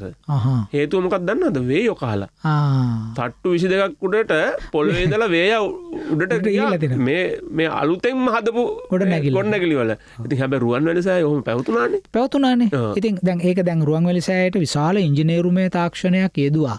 ඉතින් අවාසනාවකට වගේ අපේ වංශකතා ඒ තාක්ෂණික පැත්ත විස්තරාත්මකව සඳහන් කිරීමට උනන්දු වෙලා නැහැ. ඒක සාධාරණයි. මොකද හේතුව ඒ මහාවංශය රචනා කළ කතුවර හිමියන් වහන්සේට උවමනා වුණේ මේ මහාර්ග පූජනීය වස්තුවේ තියෙන අග්‍රගණ්‍ය භාවය රටට කියන්න. පූජනීයත්වයේ කියන්නේ. ඒ නිසා උවමනා වුණේ මේක කරන අය ගැන කියන්න. ඒක ඒ තරම් නොවැදගත් කාරණයක් හැටියට උන්වහන්සේ සලකන්න ඇති. නමුත් අපට පේනවා මේ රුවන්වැලිසෑය ගැන ඇත්ත වශයෙන්ම මේ මෑත කාලේ අපේ විශිෂ්ට ඉංජිනේරු මහතුරු කීප දෙනෙක්ම ලිපි ප්‍රකාශයටත් පත් කරලා තියෙනවා. මේකේ තියෙන තාක්ෂණය ගැන. බොහොම විග්‍රහාත්මකව පළ කරපු ලිපි ලේඛන කීපයක් මම කියවලා තියෙනවා. මේ අපේ ප්‍රේක්ෂකයන්ගෙන් ඉල්ලමු හදිසිවත් ඔබට අන්තර්ජාලයේ ලිපි හම්බුනොත් අපේ කමෙන්ට් සෙක්ෂන් එකේ දාන්න. අපිත් ඒ ලිපි හොයලා අද මේ වැඩසටහනේ ඩිස්ක්‍රිප්ෂන් එකේ පළ කරනවා. එතකොට ඒ රෙෆරන්ස් එකට ගන්න පුළුවන්. ඔව් ඒ ඉංජිනේරු වෘත්තිකයෝ කොයි විදිහටද මේ ස්තූප කර්මාන්තය දැකලා තියෙන කියලා ඒක අපට අවශ්‍යයි ඒක දැනගන්න. ඒක ඊටාම වැදගත් දෙයක්. මේ අතිශය පූජනීය වාස්තු විද්‍යාත්මක කටයුත්ත කරන්න දරපු ඒ විද්‍යාත්මක මෙහෙවර. ඉතින් ඒ නිසා අපි මේ ඉල්ලා හිටින්නේ මේ ශ්‍රාවක අපේ හිතවත් ශ්‍රාවකයන්ගෙන් රුවන්වැලිසෑය අතිශය පූජනීය පූජ්‍ය වස්තුවක් බව හැබෑව. ඒක පිළිබඳ කිසිම තර්කයක් නැහැ. අපේ හිස ඉබේ නැමෙනවා එතනට ගියාට පස්සේ. මහා ශ්‍රද්ධාවෙන් ඉපිලා යනවා. ඒක හරි. ඒ වගේම අපේ ස්තූප රාජයා ඉස්සරහට ගියාම මතක් කළ යුතු දෙයක් තමයි අවුරුදු 2000කට පමණ එපිට කාලෙකදී අපේ රටේ තිබිච්ච විද්‍යාත්මක ඉංජිනේරු තාක්ෂණය පෙන්눔 කරන ජීවමාන සාක්ෂි තමයි මේ අපි ඉදිරියේ තියෙන කියන එක. ඒ කියන්නේ අපි කොයිතරම් දුරට අද්විතීය විදිහට ඒ කියන්නේ ඒ කාලේ වෙනකොට දකුණු ආසියාවේ කරපු විශිෂ්ටතම නිර්මාණයක් මේ ස්තූපය. ස්තූප තිබුණා. නමුත් ඒ තරම් දැවැන්ත පරිමාණයේ ස්තූපයක් අපිට කරගන්න පුළුවන් කමක් තිබුණේ නැහැ වෙන පළාත්වල. නමුත් අපි කළා ඒක. ඒකට කොයිතරම් දුරට මේ ඥානය දායක කරාද කියන එක අපිට පේනවා. ඉතින් නුවන් ඕක දැන් ওই විදිහට මේ ස්තූප කර්මාන්තය කරගෙන යනකොට මේ ගඩොල් පුලුස්සලා ගෙනල්ලා මේක හරියට කළා. මේක කරගෙන යනකොට මේකේ තියෙන තීරණාත්මක කටයුත්ත තමයි මේ ගොඩනගපු ස්මාරකයට ජීවය ලබා දෙන එක. ඒ ජීවය ලබා දෙනවා කියලා කියන්නේ මේකට බුදුරජාණන් වහන්සේගේ ශාරීරික ධාතුන් වහන්සේලා සහ උන්වහන්සේට සම්බන්ධ ධාතුන් වහන්සේලා මේකේ තැන්පත් කිරීම අවශ්‍යයි. එතකොට මේ ධාතු ගර්භය සකස් කරලා ඔක්කොම කරලා ඉවර වෙලා ධාතු නිදාන උත්සවය ගැන දැන් සාකච්ඡාවක් පවත්වන්න සිද්ධ වුණා. දැන් අර එක ප්‍රේක්ෂකයෙක් අපේ ශ්‍රාවකයෙක් කියලා තිබුණා අපි දැන් අර ක්‍රමානුකූලව මේ වැඩසටහනේ විද්‍යාත්මක භාවයෙන් තල්ලු වෙලා මේ වංශ කතාවල තියෙන මිත්‍යාමය කතාම කියන්න පටන් නැහැ. අපි ඉස්සර විස්තරේ කියලා ඉන්න බෑ. මේක විග්‍රහ කරන්න. ඒ නිසා අපි මේ ඒකම නැවත පුනරුච්චාරණය කරනවා නෙමෙයි. අපි සරලවම කිව්වොත් අපේ සදහැවතුන් නවවරක් මේ රුවන්වැලිසෑයේ පාදම ගිලා බැස්ස කියන එකේ විද්‍යාත්මක විග්‍රහය අපි ගිය සතියේ කළා. ගිය සතියේ කරා. යාරක කියලා නිසා මේ කියන්නේ. මේක කියලානේ මේක කියන්න ඕන. ඒ නිසා අපි නැවත මේ ඉතින් ඒකෙන් අදහස් වෙන්නේ ඒ කියන අය පිළිගන්නවයි කියලා මහාවංශය විසින් වාර්තා කරලා තියෙන දේවල් මිත්‍යාවල් කියලා. ඉතින් ඒක එහෙම නෙමෙයි. අපි ඒක ඒවා එහෙම කියන්න හොඳ නැහැ. අපි ඒවයි තියෙන යථාර්ථය මේ අපි පරම්පරා ගණනාව පවත්වාගෙන අපු මූලාශ්‍රමේවා. ඉතින් අපි ඒවා තුලනාත්මකව බලන්න ඕන. අපිව පිළිගන්න කියන එක නෙමෙයි කියන්නේ පිළිගන්න තත්වයෙන් කොහොමද අපි මේක කල්පනා කරන්නේ සාකච්ඡා කරන්නේ. ඉතින් ඒක බොහොම වැදගත්. ඒතර නුවන් දැන් ධාතු තන්පත් කිරීමේ කතාව තමයි හරියම සාකච්ඡාවට ගත යුතු කතාව. දැන් ධාතුන් වහන්සේලා නැහැ. කොහෙද මේවා කරන්නේ කියලා. එතකොට දුටුගැමුණු රජතුමා මේ භික්ෂුන් වහන්සේලාගෙන් අහනවා මේ ධාතු ලබාගන්නේ කොහොමද කියලා. එතකොට මේ කතාවට ඉදිරිපත් වෙන්නේ මේකට උත්තර දෙන්න මේ සෝනුත්තර කියන තෙරුන් වහන්සේ. සෝනුත්තර තෙරුන් වහන්සේ. තෙරුන් වහන්සේ කියනවා මහරජා මම ධාතු සොයාගෙන එනවා කියලා. ධාතු සොයාගෙන එනවා කියලා දැන් ශ්‍රාවක ජනතාව හිතන්න එපා අපි මේ දැන් මිත්‍යාවක් කියනවා කියලා. මේ කියන්නේ මහාවංශ කියන එක. සෝනුත්තර තෙරුන් වහන්සේ මොකද කරන්නේ මේ පොළවේ කිමිද ගිහිල්ලා නාගලෝකෙට යනවා ධාතුන් වහන්සේලා අරන් එන්න. එතකොට දැන් මේ ප්‍රවෘත්තිය කුමක්ද? දැන් එහෙම කරන්න පුළුවන්ද?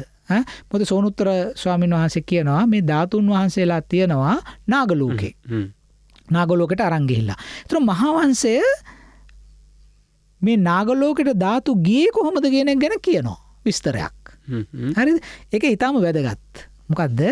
ඒක මහාවංශය කියන්නේ දැන් අපි කිව්වා නාගලෝකයට කිමිදිලා සෝනුත්තර ස්වාමීන් වහන්සේ වැඩම කරයි කියන එක බැලු බැල්මටම ඒක පිළිගන්න අපහසු දෙයක්. මොකද පොළව ගිහිල්ලා වතුරේ කිමිදිලා ගිහිල්ලා නාගලෝකයට යනවා කියුවාම කාරණා දෙකක් අපිට විශ්වාස කරන්න වෙනවා. එකක් උන්වහන්සේට මෙහෙම පොළවෙන් යටට යන්න පුළුවන් වුණා කියන එක. දෙවෙනි එක පොළොව යට නාගලෝකයක් තියෙනවා කියන එක.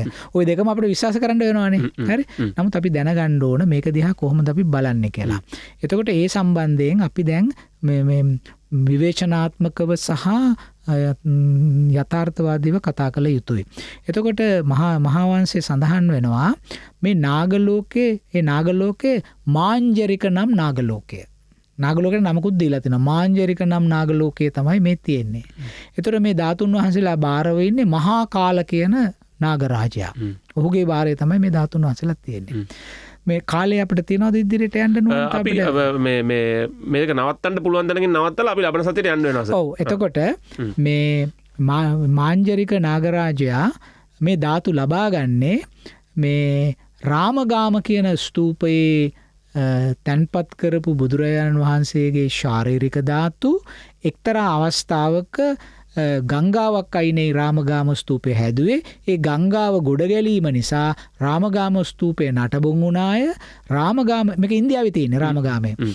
මේ රාමගාම ස්තූපයේ තිබුණු ධාතුන් වහන්සේලා කරඬුවත් එක්ක ගඟේ ගහගෙන ගිහිල්ලා අන්තිමට ඒක මූදට වැටුණාය. මූදට වැටුණාම මහා කාල නාගරාජයා මේ ධාතු කරඬුව දැකලා ඒ ධාතු කරඬුව අරගෙන මාංජරික නාගලෝකයට අරන් ගිහිල්ලා එහෙ තියාගෙන පුද පූජා පැවැත්වුවාය කියලා. ඒතර අපි ලබන සතියේ කතා කරනවා කවුද මේ මහා කාල, මොකද්ද මේ රාමගාම ස්තූපය, මොකද්ද මේ මාංජරික නාගලෝකය කියලා රූපකාර්ථයට නගලා මහාවංශය ඉදිරිපත් කරන කතාවේ විය හැකි සත්‍ය ප්‍රවෘත්තිය කුමක්ද කියන එක අපි ඓතිහාසික සාක්ෂි පදනම් කරගෙන සාකච්ඡාවට ගන්න බලාපොරොත්තු වෙනවා. හරි. අද මේ වෙලාව ඉවරුණා. රුවන්වැලි සෑයේ විස්තරය අහන්න හිටපු කට්ටිය සමහරලාට අපිත් එක්ක අමනාප වෙන්න එපා. මොකද අපි අනිවාර්යෙන් පසු කරගෙන යන්න ඕනේ ප්‍රශ්න කීපයකට උත්තර දෙන්න ඕනේ හින්දායි සමහරලාට අද මේ රුවන්වැලි සෑය ගැන ඔබ බලාපොරොත්තු වෙච්ච ප්‍රමාණයෙන් කතා කරන්න සමහරලාට බැරි වුණේ. කෙසේ වෙතත් අපි අපේ වැඩසටහන හමාර කරන්න කලින්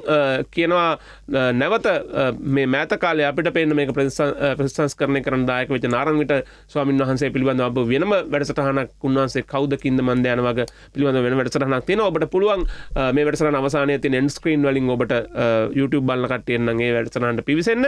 ඒකම අපිත් එක්ක සම්බන්ධ වෙලා ඉන්න. ඒකම අපි වැඩසටහනේ මුලදී මේ අවට අපි මේ රූගත කිරීම කරන සහ පටිගත කිරීම කරන මැදිරිය පිළිබඳව යම්කිසි බලන අයගෙන් විශේෂ දෙයක් විමසුවා. ඔබට පුළුවන් ඒ පිළිබඳව ඔබේ අදහස පළ කරන්න ඒ වැඩසටහන මුල තියෙන ලින්ක් එකකින් ගිහලා එහෙනම් අපි හමාර කරනවා අද වැඩසටහන. ආයිබෝන් හැම කෙනාටම ලබන සතියේත් අපිත් එක්ක අන්ලිමිටඩ් හිස්ටරි වැඩසටහනට වාඩි වෙමු. සුබ රාත්‍රියක්. ආයිබෝන්.